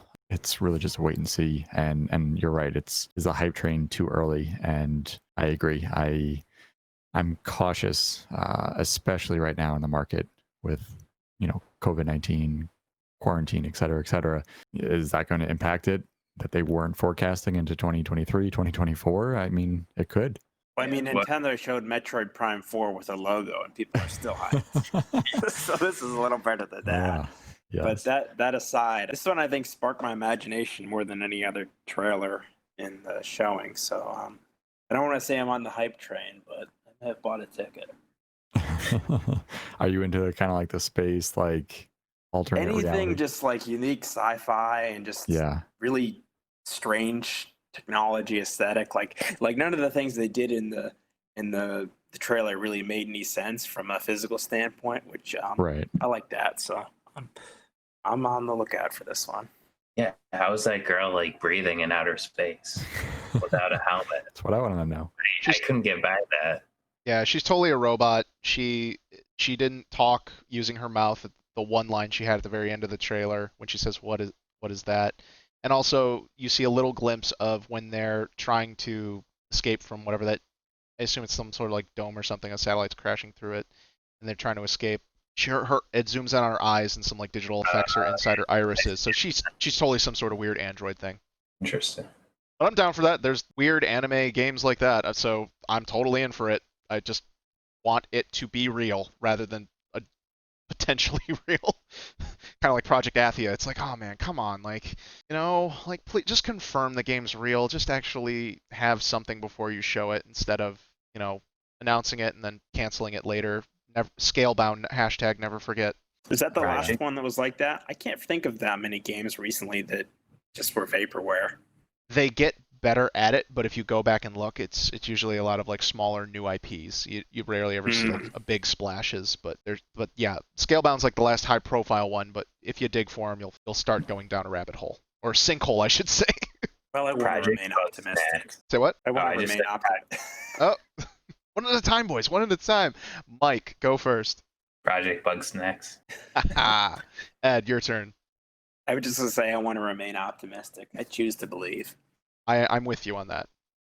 So, all right, and then we get to, well, the near finale, at least when it comes to software. They revealed Horizon Forbidden West, and while there is like a little 2 in the logo, apparently the 2 is not a official part of the title. This, I was kind of disappointed that they didn't have a real gameplay trailer, although there seems to be some people going around online thinking that what was shown was actually an engine. I'm very skeptical on that because it looked one of those things that's way too pretty. But hey, graphics in games can be amazing, but I need to see like actual gameplay thing. And it's really surprising considering that when they first showed off Horizon way back when, if I'm remembering correctly, they started it off with like an alpha demo where it was like a vertical slice and Aloy was going through the grass and fought the big Tyrannosaurus Rex style robot. And I was immediately engaged with that and interested, and I wanted to play that where you could take off all the different armor and take on this giant sci-fi dinosaur robot thing with a rocket launcher on its back. I'm like, yep, give me all of this. So I'm totally into it. I beat the first game, love it. I'm going to replay it when it comes out on PC. Looking forward for that release date. So super excited that they just confirmed it's coming, and I hope it's within the first year of PlayStation 5. I think it's supposed to be 2021. Which would be within the first year from speculating from possibly November to 2020 to November 2021. Yeah, we don't know with COVID, and it isn't convincing the footage they've shown. Yeah. The one, So go ahead. I was gonna say the one scene with the dinosaur like arising as like part of the land. It just reminded me of Detective Pikachu, where I thought the same thing. Oh yeah. where Venusaur, or I don't remember the exact Pokemon, but it was coming out of the land. Torterra. Torterra, okay. Sorry. Giant Torterra. No, that's fine. But yeah, Makes me want to try the first one. Yeah, I highly haven't played the recommend it. first as well, so I want to try the first one before I play this one. Yeah, I'm in the same boat. Haven't played the first. First looks great. I know, Bert, you've highly recommended it numerous times. It's just without the platform, can't play the game. Well, actually, no. It is coming to PC, or is it already there? It's coming to PC. They originally said First summer, one. so technically we're not out of summer yet. We've just really kind of Well, started. So we'll just see. a week ago. Yeah. Yeah. Quick clarification too. I believe at the very beginning they did say outside of the GTA trailer that everything after that was PlayStation 5 engine. So back to what you were kind of mentioning about that cinematic with Horizon, I believe that is, all rendered via PlayStation 5.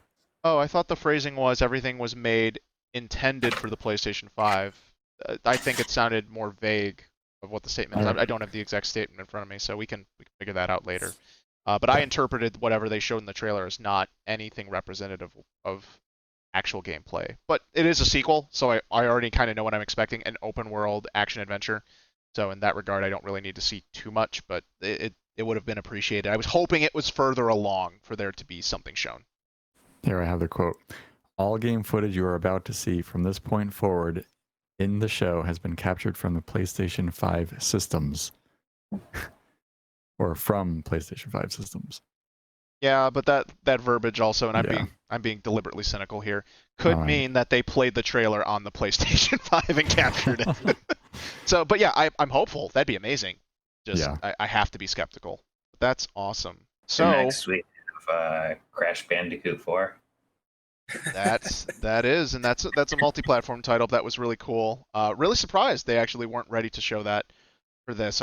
I would definitely say that should have. Yeah. I would have put that over NBA 2K21 or Well, they like even to do Pragmata. their own teases. So Yeah, it's it is probably- the kind Activision. of game that could get lost among the others.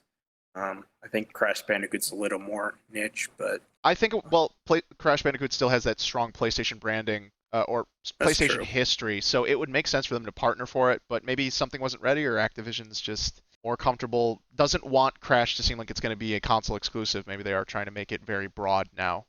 Or who knows, maybe Crash is in the next Smash DLC. You never know. So that might be a reason why they have to distance themselves from PlayStation to make that all work. But let's get to the real reveal here. The whole reason this event happened.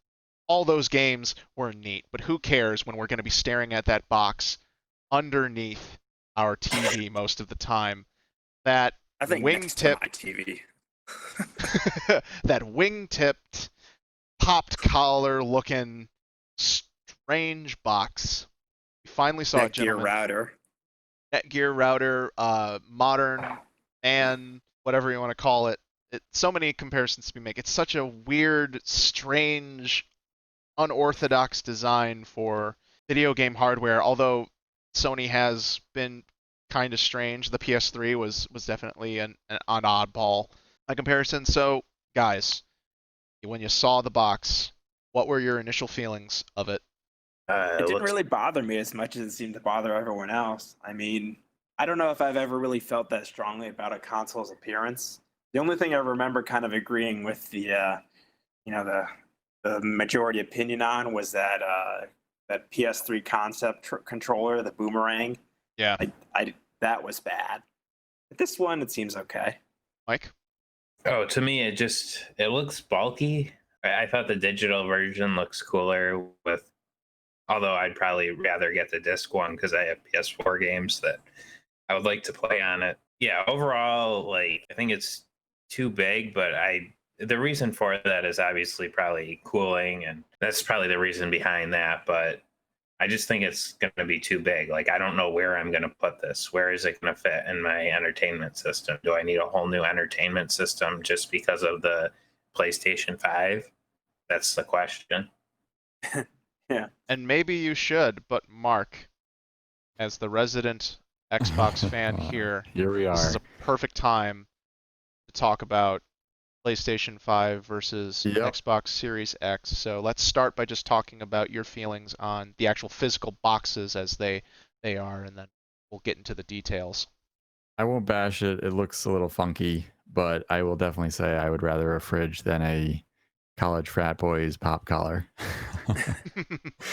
No, I kid.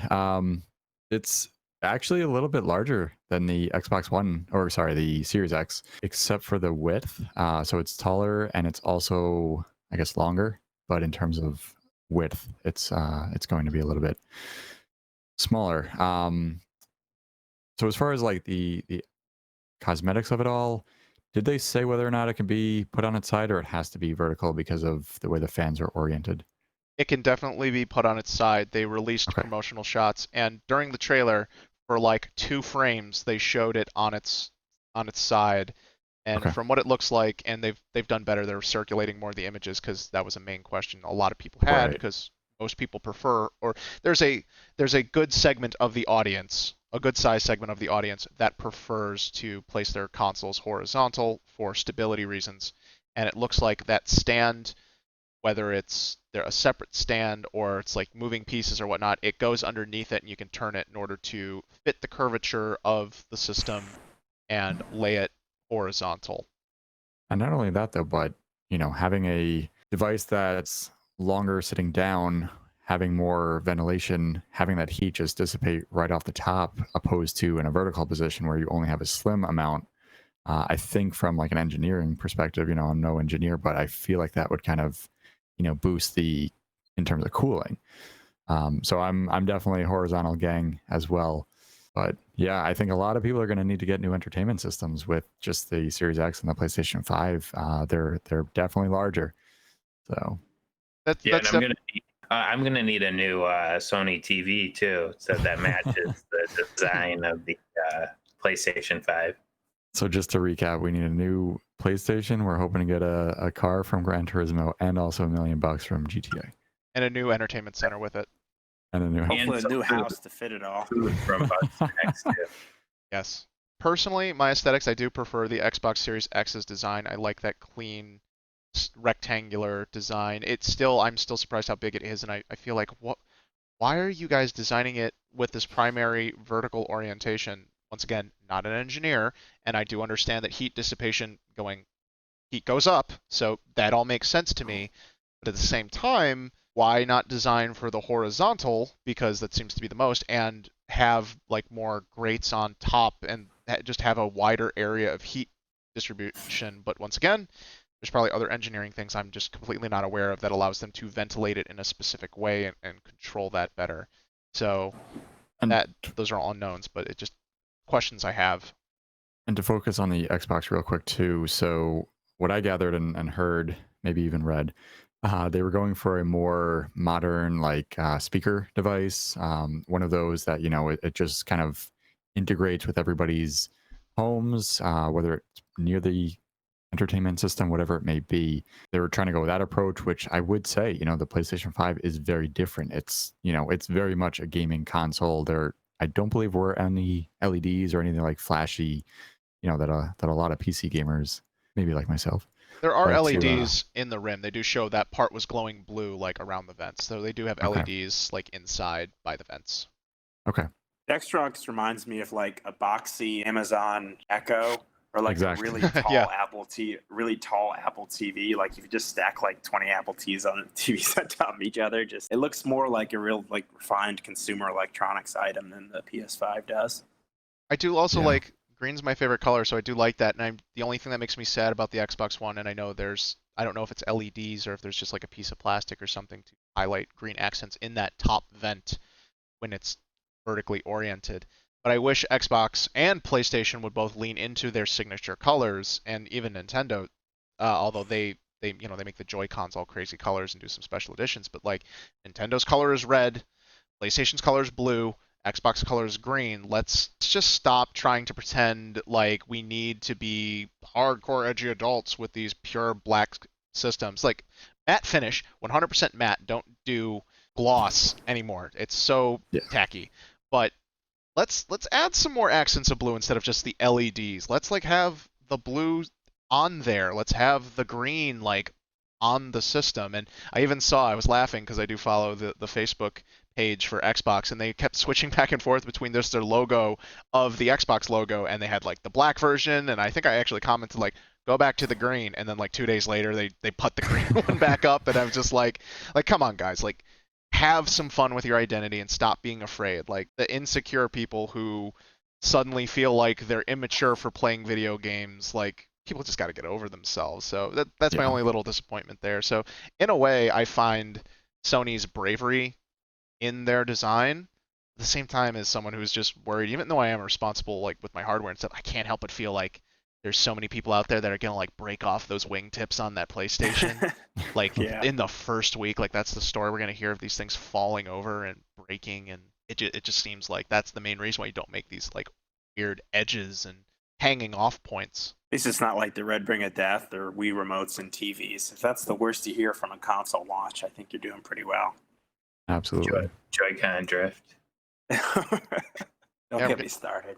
We're getting a whole new set of controllers, so who knows about that? I was surprised there was no price reveal. I was hoping that they would put a price reveal out there. Yeah, that's a good point, Mike. So let me ask you this, because you and I have had some separate conversations, so you can go first on this. What are your thoughts and feelings about the price, the potential price point for these new consoles? There's been an official statement out there from the president of PlayStation that they're focusing on value over price in their messaging, which to me says this thing's probably going to be around like $500, $600. And we know that didn't really go over well with PS3, but PS3 was also much harder to develop for, and that was a whole different generation, the whole HD thing. But from your perspective as a consumer, what are you feeling about these prices, and how does that affect your purchasing decision? I really don't think I would pay $500 or $600 for a new system. Maybe $400 would be the most for a new system. So I might just wait till like a slim or a lower cost version comes out to get the PS5 if it's going to be priced that highly. But the digital edition does give them some room to like maybe have a lower cost system. So those are my thoughts. Okay, and let me just ask you this question just for some context, because I'm sure we all have different answers regarding when we want to buy the systems and how much we're willing to pay. So I'll just keep going with you here, Mike. if it was like, let's say 2 years after the PS5 came out and there was like, is there a certain number of games where you'd be willing to go, you know what, and it's enough time has gone, we're like, you know what, it's still $500, but I'll it's worth the $500 to me now. Like, is there a point for you with that, or are you really focused on that solid dollar amount? If there was a Star Wars game that really drew me in, I might drop more than I was anticipating or wanting to spend on the system. But I guess, yeah, as far as games, that would be the only thing that would be like, oh, enough time has passed and it doesn't look like they're doing any slim version. And maybe it starts out at 600 and they dropped it $100. And like, maybe I'll just pay $500 for the system. Okay. And then we also have to address here, and this will come back to Microsoft. So they showed off a digital version of the game, and we already know that Microsoft experimented with a digital Xbox for the Xbox One not too long ago. And there's also rumors that there will be an Xbox Series S that should be a much cheaper, lower power, and potentially all digital version of the series of Xbox fourth generation consoles, I guess. I don't want to repeat too many words. So, Mark, for you, where are your thoughts and feelings on these digital editions and, Xbox's strategy of kind of splitting the difference between PC and Xbox and PlayStation's more traditional console exclusive focus? Yeah, it's I don't own a digital only Xbox One. Part of me is totally like, it's a no-brainer. Everything should be digital. I have gigabit internet, which of course is not everyone in the country, but where we're headed 2021, everything should kind of just be a digital front. There's really no reason in a way for physical, though I do understand the reason for collectors or to collect and et cetera, et cetera. Price point though, right out of the gate, I was thinking Xbox has to be priced around 450, no higher than 500, or they're just going to lose in this generation and then they're done for good. We know, PlayStation has been crushing it in the current generation that we are at.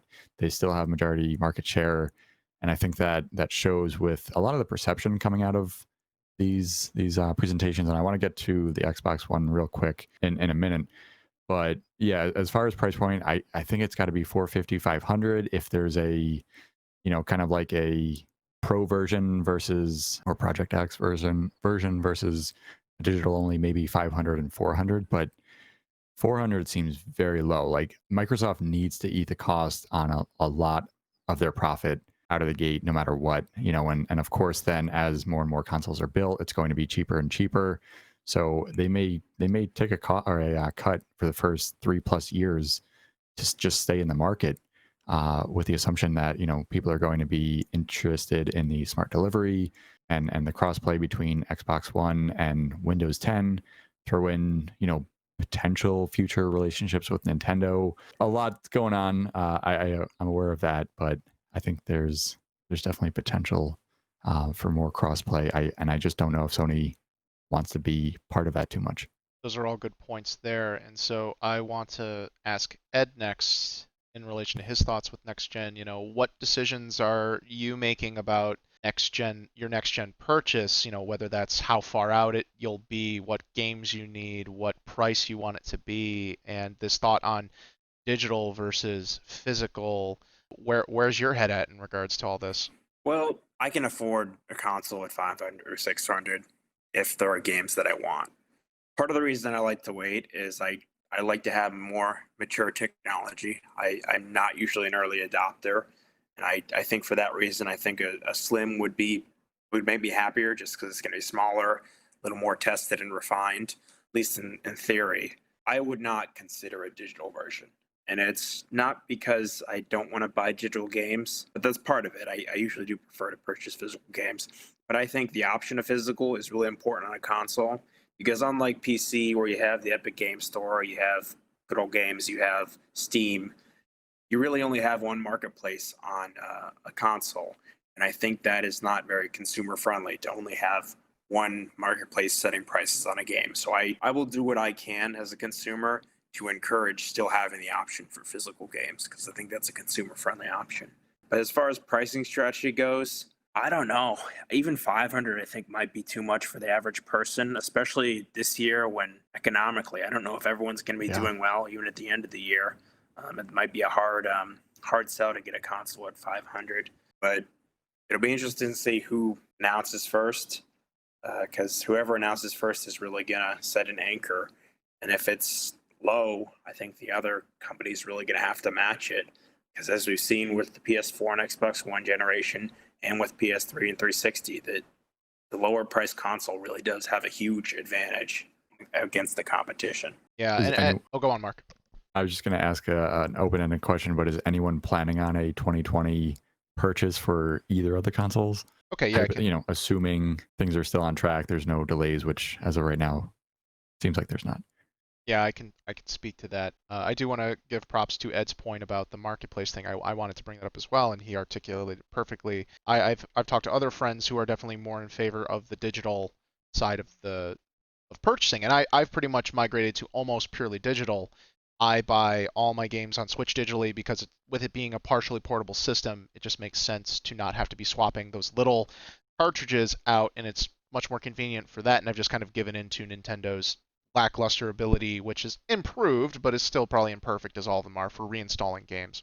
But then with PlayStation and Xbox, if we go completely digital, it could be a problem of competition, because right now a lot of the sales and digital aspects of it still need that competition, and I don't know if physical goes away for both sides, because right now physical accompanies all of the consoles and is also competition for PCs as well.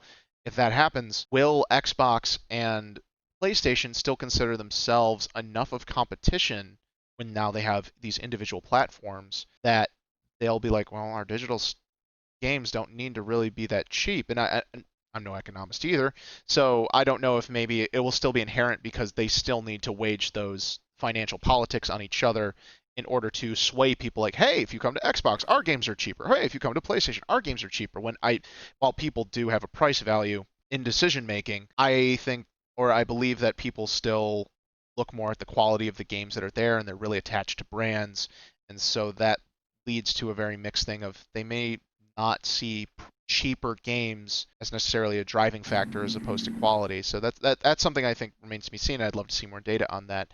Now, to answer Mark's specific question of who's planning for a 2020 purchase, I'm inclined to get a PlayStation 5 for several reasons. Not necessarily for being an early adopter. It's more of I'm really eager to just play my games at higher frame rates. So I really need to be talked out of being a PS5, and Sony is the perfect one to do that by telling me, hey, we're not prioritizing high frame rates, we're prioritizing high resolution, and all these games are going to be aimed at 30 and probably are going to be sub 30, because that's just the way publishers have been pushing developers, is to have sub-optimized games. Your PS5 games or your PS4 games might be backwards compatible, maybe not all of them, and not all of them are enhanced, and you may have to pay for it if it's a third-party game. And there's so many of these logistics about what I really want out of the next gen, which is I want standard 60 FPS, even if that means 1080p resolution. I'm not a big I do like running my PC games at about 1440, and kind of echoing also what Ed said before, I can afford to buy the PS5 this year if I really want to. I'm in the PC marketplace. Over a year ago, I bought a new graphics card for $700, which is the equivalent of buying into next gen for consoles occasionally. So that part there is good. For the value I see in locking into that thing, I'm more like, you have to give me a price that convinces me that it's okay to even have you in my entertainment stand, because I'm settling for less with you as opposed to all of the flexibility I get from the PC market. So I think I am inclined to put in my pre-order for a PlayStation 5, preferably the physical edition, because I still buy Blu-rays. I do stream a lot, but I like to buy movies that I really like so I can rewatch them and share them with people and take them around. I don't have many physical PS4 games to work with, and I've rebought a lot of them digitally on sales. So for me, it's mostly the Blu-rays. But at the same time, I'm also a fan of renting games, and I use GameFly to rent physical discs when appropriate. I haven't invested in PlayStation Now yet, but I know that's an option there, so I have to make a decision to buy into that. I've bought into Game Pass already, but I bought into Game Pass so I can essentially do renting games on PC. And even though it's a subscription model, so it's not exactly renting, it's not exactly the same thing, but I like to try games before I buy them, and then, I try to be responsible and I try a game for just a little bit and enough to know whether or not I really like it, and then go buy a full version, a new copy to help support developers. So for me, that's why I'm going to choose the physical edition, and really Sony's got to put out some final details that'll decide whether or not they cool off my hype and get my pre-order, or I wait a couple years and be like, okay, well now Horizon 2's out, and this game's out, and all Spider-Man 2's out, and all these other ones, and that now I'm going to bite the bullet and see what happens. So that's where I stand. Yeah. Yeah, and for me, it's, smart delivery is being pushed heavily. A lot of your current games that you own will carry over and be with you on the next platform. And I think that's super awesome. Like that, there's no disadvantage to that. But There's my current one. Xbox, There's one point, though. well, the developer is not getting paid more. No, the third-party publisher is not being required to do it. Yes. I don't know if you heard about EA essentially going, we're not doing smart delivery, but we'll offer like a free upgrade for like the first 2 weeks of the next period of Madden game. time. Right. Yeah. It's a half measure. It's a half measure because Microsoft doesn't want to enforce it because they're afraid of third-party publishers backing out and just going to Sony, because Sony apparently is not going to push that and maybe pushing the other side. And that's unfortunate because I think Microsoft has made a lot of great consumer moves. So I just wanted to make sure that was said out loud on the podcast. Yeah, thank you. So with that, it's a hard decision right now because it all comes down to the games. But I know I've been chatting with my brothers. One of them, their disk drive in their current Xbox One is pretty much broken. So he's just kind of, waiting it out. He's going to probably pre-order, have it day one, just because he can't really play many current gen games if he has a disc copy, with the risk of it's not coming back out of that disk drive, let alone are there any facilities that are open for repairs for the Xbox One right now. It's a tricky time for sure. Yeah, although there is something and I know there's just the pure preference of physical for some people, and I try not to disrespect that because I have my own reasons for enjoying physical, and there might be good market reasons for it to stick around as well. And there'll always be that niche audience that appreciates physical, so that's always cool as well. So I wanted to float this question out to you guys, because no one's ever really done this and they don't really want to, but how would you feel about like a program with redemption where you could maybe send in, if we came to the point where it was a digital only console, but there's some backwards compatibility if you had a digital version, what would you want to see? One scenario I was envisioning, but you guys can feel free to speculate on your own as well, was a disc redemption program, because now there's all this digital stuff and everything has a digital version, unlike before. So what if we could send in our discs and then email address, email and all that stuff, and then they send you back a code and you can that way you digitally redeem it. They're not worried about the disc being out there anymore, or even for physical, because I think this would be really cool, because disk drives are very still bulky devices. A shift back to cartridges. SD cards at this point are getting sizes that are eclipsing Blu-rays, just that SD cartridges are, and I mean solid state cartridges, are still more expensive to produce per volume than discs. So that's the main economic reason we don't see a shift back, other than discs will rot. That's new information we have. Discs are a lot bulkier to store.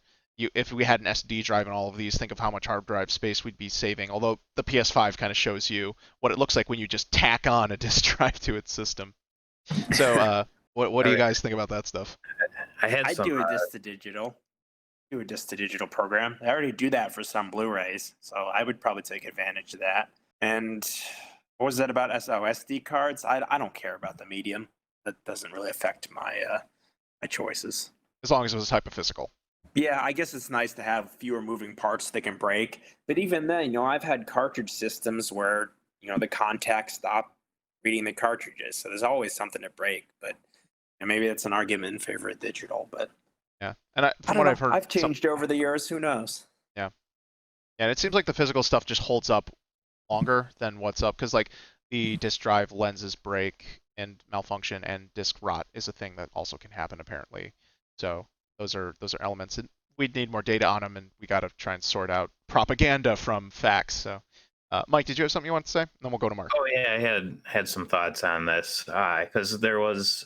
I'm not sure if it still exists, but there's like a disc to digital program for like DVDs, and I would just put my DVD in the computer, and there was a program that would scan it, and they would give you like a digital copy. Is that legal? Is that a legal program? No, it was Voodoo. Voodoo is a service that does that. You can get, if you have a Blu-ray, you can get the digital. You could scan the copy too. You could scan the UPC. Huh. It was a legit program. I don't know if it still exists. Oh wow, It does. I've used it recently. Okay. And just a quick side before we kick it to Mark is, that's so funny because DVDs gave up that battle and they just started including the Blu-ray, the DVD, and a digital code typically in like a single package. Maybe it used to be like $10, but it was at max at 30, which wasn't much more than what new movies were launching for anyways when there were single copies of DVDs, but way back when. So it's really surprising to see the movie market, which is also shifting to streaming, so they have a whole other avenue of revenue that's happening. But it was strange to see them kind of quote unquote give up, but gaming hasn't really done that, and where I would love to see where the logistics of that are working out for why the movie industry is doing that and games are not. And I know game streaming and all that's still evolving. So maybe that's it. Maybe that's the answer there. But I would definitely love more information on that. And Mark, what thoughts did you have? Yeah, kind of wrapping up. One of the things, I feel like the perception was the biggest thing for me that distinguished these two events. So I know there was a lot of pushback on Xbox. Everybody's biggest complaint was, and I made sure to double check this, the exact title of the video was First Look of Xbox Series X Gameplay. And a lot of people were rubbed the wrong way with it, focusing around gameplay. I know we touched on that a little bit earlier on the podcast today. We can argue how much of that was gameplay, how much of it wasn't. I don't think there was really a whole lot, but there was still a lot of really cool things that was shown throughout that event. In my opinion, I thought it was cool, but it's the first time that we saw the hardware in use. We're going to see more and more software in months and time to come. And I think overall the same can be applied with the PlayStation event.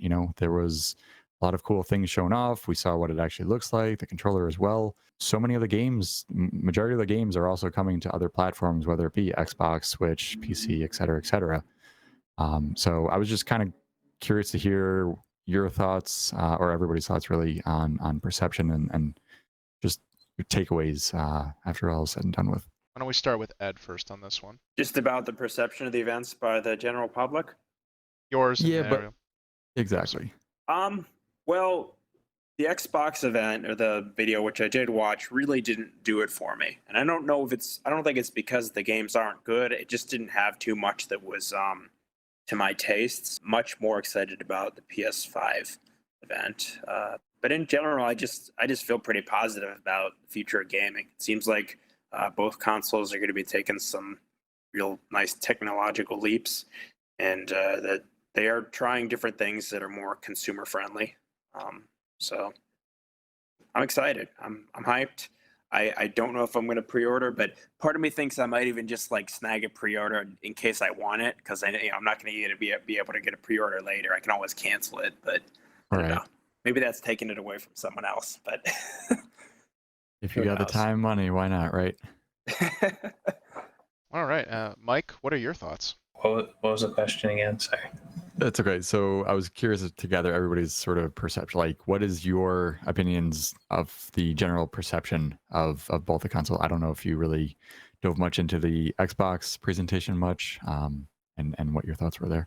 When I looked at the Xbox in comparison with the PS5, I'm thinking, what would the purpose be for me to upgrade my Xbox if I can just play all of the games on my Xbox for the next 2 years or 3 years or whatever the amount of time?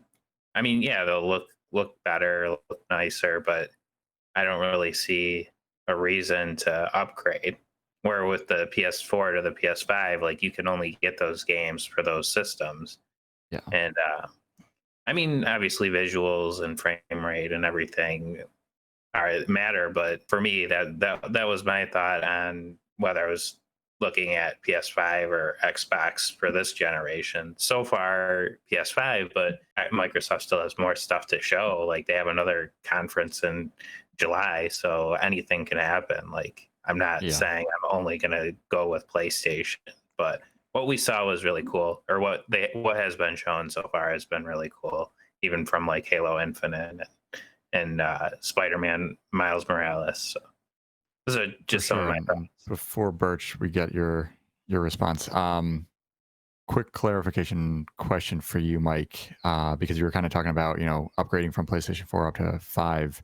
Have they, I don't think it was included in this demo that we watched, but was it in a recent news article or something where they're only bringing, and correct me if I'm wrong, but are they only bringing like 100 of the more popular PS4 games over to PS5, or is that something that there's only certain, they're not upgrading. You won't be able to play every single game. There's only certain games that I think that got misinterpreted. My understanding of that there's is clarification. That's what they're promising, Okay. but they're shooting for much more. Just like not every game was compatible with the PS3, there were exceptions. Maybe there'll be a few more exceptions this time, but I think the vast majority of games that you want to play will eventually be compatible. Of course. They're not going to have to go to like crazy software efforts like Microsoft has gone to with Xbox One product compatibility. But and let's be clear. Maybe I'm too optimistic. Maybe that is going to be which would be disappointing. Yeah, actually expanding just a little bit on what Ed's point is, that's more the understanding. That stuff did get clarified. The Mark Cerny's quote was a bad representation. His intent was to say that we've tested already like the top 100 games of PS4, so we're confident those are going to work and have some benefit. And the other half of that was supposed to be, we are testing more, and it's more along the lines of what Microsoft has been doing. Not as much effort coming from Sony, but testing wise, whereas Microsoft has actually done a lot of the work of the porting up to get developers to buy into this program. So they are trying to get as many there and see which ones that work and which ones are updated, and probably are working with developers to be like, we'll test them and then we'll tell you what needs to get fixed until they can get their stuff to help smooth out that process. But it's not going to be like straight backwards compatibility, it seems. But at the same time, we don't have great messaging from Sony on those regards. Yeah, and even with the original 360 and Xbox, like I don't think they've converted all the three. Like I have a bunch of 360 games that I still can't play on my Xbox One that were never upgraded, as far as I know. Oh man. Yeah, and at the end of the day too, like even like it's there, and I've carried so many of the digital games over, at least from 360, but how frequently do I actually play them? It's rare. It's cool that it's there, but yeah, it's. But I feel like it matters. Like it does. Warms my heart to know that I could play them. But it does for a lot of people that like kind of I was referring to my brother earlier. His CD drive is going in his Xbox One, so he just needs a new device. It doesn't really matter which one it is. He just needs to be able to play games. So yeah. So if I'm to answer, Mike, did you have more to say? I was gonna say, now PS1, PS2, PS3, PS4, and PS5 all playable on one system. That's what people want. Day one buy for me if that happens. Day one. Okay. Even if I never played them. Yeah, that's the thing. People want it, and I'll take this anecdote and then get into my answer for Mark's question. That's what people want, even if the data is true that not a lot of people use backwards compatibility. It's a value add that says a lot for people and encourages them in order to upgrade sooner, because they don't feel like they're losing out on the purchases they made. This old antiquated system of, keep your box from the old thing and just play them on there, especially with this online environment where a lot of games either require an internet connection or are dependent on being connected to the internet to function in some regard or another. It just doesn't make sense anymore. It's not like the Super Nintendo or Sega Genesis days where these things were completely independent, and you could throw it away in a box and then bring it out, and willing that nothing is breaking from freak accidents or things like that, or malfunctions or cords getting lost. You could still hook it up to a compatible TV today and play it.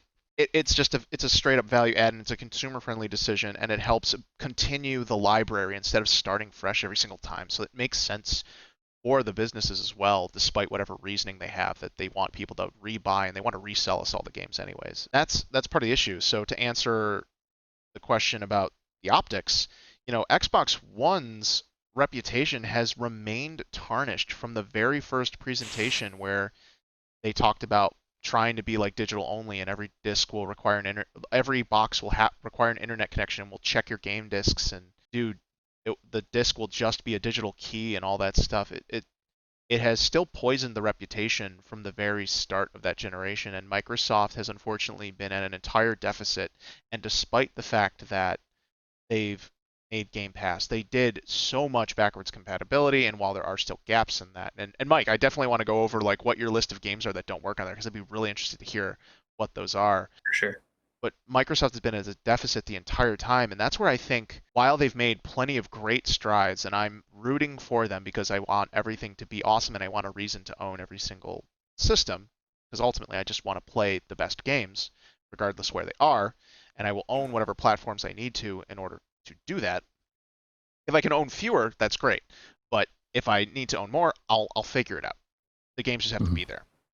So this is where I think it's so tricky for Microsoft and Xbox, where even any little misstep is like they are at such a huge disadvantage from last gen in terms of optics. And I don't know what public perception, public memory is going to be like if they're going to have their event next month and then suddenly the public is going to, oh my god, Halo Infinite looks great. Hopefully it looks great. And oh, Senua's Sacrifice 2 looks excellent. And this next thing, or Hellblade 2, Senua's, I forget the rest of the subtitle. But yeah, like they show off more exclusives because Microsoft obviously bought up a bunch more studios and it shows off all these things. And it could be $400. And if it's $400, if it is, right, it's still like that. Are they suddenly going to see all this and go, heck yeah, and forget everything else and forgive everything else? Or is that going to stick there? Because now I think people are still waiting for Microsoft to really turn it around, really make it up to them with all these things, despite the fact that they've really done. But they do need to promise that everything, and they need to show it, that it's all here, and that's what they're fighting against. So I think that's why that previous presentation is such a big misstep for them, and they really needed to nail that, because they need to nail every single step there better than as good or better than Sony, because they're at that deficit and people are still going to be weird until you can make them forget. I don't know what it's going to take. I'm more informed, so I understand what the logistics are, and I know like as soon as that was turned around, I get it. But tons of other people don't, because they don't follow video game news like I do. So I don't know when that turns around or what it takes for that. But for me, it is like, yeah, I just need the right details, and I'll be looking for them so I can find a reason to buy it. Most likely I'm not going to, but I support Xbox now through Game Pass, and whatever I might buy off the Windows Store, if there's any games that are exclusive there and won't be available on Steam or any other platforms I deem acceptable. Yeah. Throwing a little dig there at EGS. But yeah, so that's where I stand and how I think about currently, and I'm rooting for Xbox, so I really am interested to see what they do next. But that's what I think is. That's a great point too, just about like that older perception has absolutely carried through this entire generation because they kind of stumbled early on. But in hindsight, though, after these first two tech demos from both parties, I really think that if the worst thing that people have to say about the quote unquote first look of Xbox Series X gameplay is that it didn't feature enough gameplay, then they've done it right. You know, they've shown off some games. It was a pretty short 20-30 minutes, I think. So less than half the amount of time that the PlayStation event wound up being. So let's see how the games look and how everything runs, because they haven't said anything about always on and all these other things that people just, lost it. When they heard these things, they were like, all right, well, I'm going to Sony. But right, but that's like the bare minimum that they shouldn't be patted on the back for. And games are the main reason people gravitate to platforms. And of course, like part of the reason that PlayStation 3 was also a flop was not only because of its really high pricing, unorthodoxly high pricing at the time, but also because they had such a low quality of launch titles and titles for a long time. But that was also due to technical issues of their technology being so hard to develop for, not having instructions for English developers to be on board with, and that learning curve that had to take place before things picked up. And then they kind of evened out by the end of Xbox 360 and PS3. While PS3 was still behind, it was not that big a gap between the two towards the end of their life cycle as it is right now between Xbox One and PlayStation 4. So I think we just don't want to give them that leeway, and they really should have A, messaged it better, and B, they should be taking responsibility for having a lot more to show at every step, because they should know if they really are on the consumer side, they know the fact that we need to see actual gameplay to convince people to jump on board. Well, as a PlayStation fan, I hope that Xbox can really knock it out of the park, because I think Sony really needs them to keep them trying, especially from a services and value added standpoint. Absolutely. Okay, so I hope I didn't offend you, Mark, with that reply there. No, not at all. Okay, yeah, there's a lot of stuff we still don't know. Just a few key important details. To end with speculation on the release date of the systems. Recently, a big title, Cyberpunk 2077, got delayed again from September to November. It got curiously delayed to November 19th, which is a Wednesday. And November 19th is also not the week of Thanksgiving and Black Friday, which is clearly a big retail holiday for everyone in America, where video games also rely on a lot of big sales. So my feeling is that that game is positioned like right before PlayStation and Xbox will be launching their new systems. I don't think it'll be day and date for the two of them, but I think like one of them is positioned for like the 20th or the 21st. Like that's the week of it. That's my guess based on that, because it's such a weird time to release a game on a Wednesday, especially a game that big. It just doesn't make sense unless there's just some new information that comes out. That's my take on that. It's very hopeful thinking. I don't want to be the bearer of bad news. I don't personally believe either of the consoles are going to release this calendar year. Kind of going back to Ed's point, just financially, it's a tough market right now. Whether it's $400, $500, $600, there's a lot of people that it's not an easy decision for many. But I'm not saying don't do it altogether. But we also have to deal with potential shortages. And, we assume these things are being mass produced right now. Yep. If not, they have been all year, but there will definitely, or will be soon. But there's definitely been a lot of delays in all sorts of industries outside of even technology. So yeah, it's like, do you want to eat or do you want to play PlayStation 5?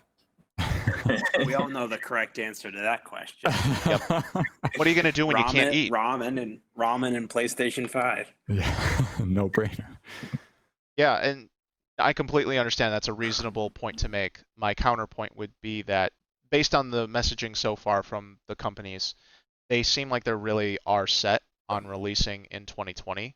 And why I think it still makes sense is consoles are always kind of in short supply at the beginning, because they ramp up production, they get started, there may be some technical flaws, and they have to do reissues and etc.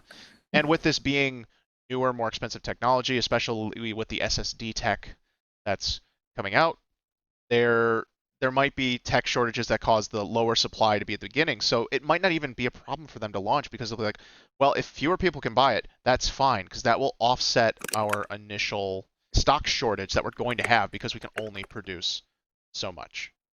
So I think that'll be fine. They'll let those crazy early adopters who have the money to buy it, and then the rest of the public will do what they normally do, which is whenever it makes sense for them financially or because of games or waiting for a slim edition, they will buy in whenever that is. So I'm seeing like there's possibility that the situation may still work out in their favor and it'll still make logistical sense, and it just sounds like they're committing to this marketing plan for the end of the year. So that's my current perspective, but it doesn't really matter to me if it gets pushed out. I'll be more surprised than disappointed if it does, because it's so crazy. Like this whole year is crazy, so it'll just be one more note of like, wow, this changed this as well. So I do want to clarify that if you do have high supply, low demand, you got a low price. The old supply-demand curve. Yeah, you'd hope that, but it typically never works out in our favor, because by that you'd feel like McDonald's burgers should definitely be a lot cheaper. Yeah, they should be paying us to take like 5 burgers. I think the demand for McDonald's burgers is a lot higher than you think. You know what? You're probably right about that. So I'll concede that point. But when it comes to the video games, there's just all those other tech parts that could factor into costs, especially since these are physical products with boxes, and There's the 2 editions now, so who knows how many they're creating of each. And if Series X and Series S end up both being a thing, there's also rumors that S might be offered with a subscription program like Xbox experimented with the One S, which would Yeah, be I was fascinating. thinking that same thing. Whether or not Sony will ever branch out into something like that. I mean, Sony does offer PlayStation Now as streaming on PC, but that's just streaming. So there's clearly experimenting there. They're bringing some of their big PlayStation 4 titles to PC, so they might be branching out and they might be going like, "Hey, there's a grace period here where we're going to keep our games on a system for like 3 years and then we'll start porting them to PC, and we'll see how that evolves." And of course, once again, this all goes back to there's a lot of information we don't know, and that makes the things super interesting. Just a correction there. I think PlayStation Now, you can download PS4 games on PS4, so it's comparable to Xbox Game Pass in that way. Although when I've looked, I don't think the library is that appealing. But it is down to like $60 a year, so it's competitive in some ways, just not one of their main promoted products. I don't think they want you to get their games that way. They don't want to devalue it. You are right. I was speaking specifically to the availability of PlayStation Now outside of the PlayStation platform, because on PC it's just streaming, whereas with Xbox they do offer Game Pass, and you can literally download the games through Windows Store. It has to be through Windows Store, but it also allows local download, not just streaming. And then there's Project X Cloud, which is a separate thing, which actually isn't part of Game Pass, but probably will be part of Game Pass at some point, depending on how Microsoft wants to play that. So yeah, and you are correct. You can download PlayStation 4 games through PlayStation Now on a PS4, but PS3 games are still only available through streaming, not allowed to be downloaded, which hopefully may be something that they can do with PS5, or streaming tech will just get better. But yeah, let's try not to advocate for them trying to not let us own more stuff. That's also dubious. Yeah. Physical for life. Physical for life. Well, I'm only getting a PS5 if the cracking game is Clubhouse Games. Is that your final thought on next gen right now, Mike? Yeah. Game of the year. Game of the year 2020. All right. Ed, awesome. Final thought is I've almost decided on PlayStation 5. I'm almost not even considering Xbox at this point. Okay. And Mark, final thoughts on next gen at this moment? At this moment, wishful thinking, hoping for a 2020 launch on both accounts. Whether I buy either of those consoles this year, unlikely at this point. Hoping though within within the first 6 months of the release, can't talk, is what I'm hoping for. Likely, I mean, let's be real, probably going to be Xbox, as it has been for a long time. Okay. Thank you everyone for being here. I think this has been another amazing discussion. Clearly there's going to be new information, and we'll be talking about it outside the podcast, and we'll discuss whether or not it's worthwhile getting on and recording a follow-up discussion to this. Me personally, I think we definitely should hold off until something's out and maybe we've bought some of the next gen stuff and see where it is, or we'll just, it'll be tangential to whatever other topics we choose to cover. But yeah, next gen is going to be super interesting. There's so many new variables out there, and I'm definitely going to buy an Xbox One Series controller. I'm always interested in trying new controllers. And as long as the Windows Store's best compatibility is with those, I kind of need to buy one, and the Xbox One controllers are still pretty darn good as well. But yeah, it's going to be interesting. I'm going to buy a PlayStation 5 for sure, unless new information shows that I no longer need to. But yeah, that's where it is. And then let's hope also Nintendo's next-gen plans, whenever they go, well, that's probably when we'll have another next-gen talk, is when Nintendo reveals whatever they're going to do with their Switch and how that compares to the hopefully then-released Xbox Series and PlayStation 5 is. Thanks, guys, for being here. I wish you well, and we'll talk again soon. Yeah. Thank you. Thank you. And take care, audience. Have a great one. Bye.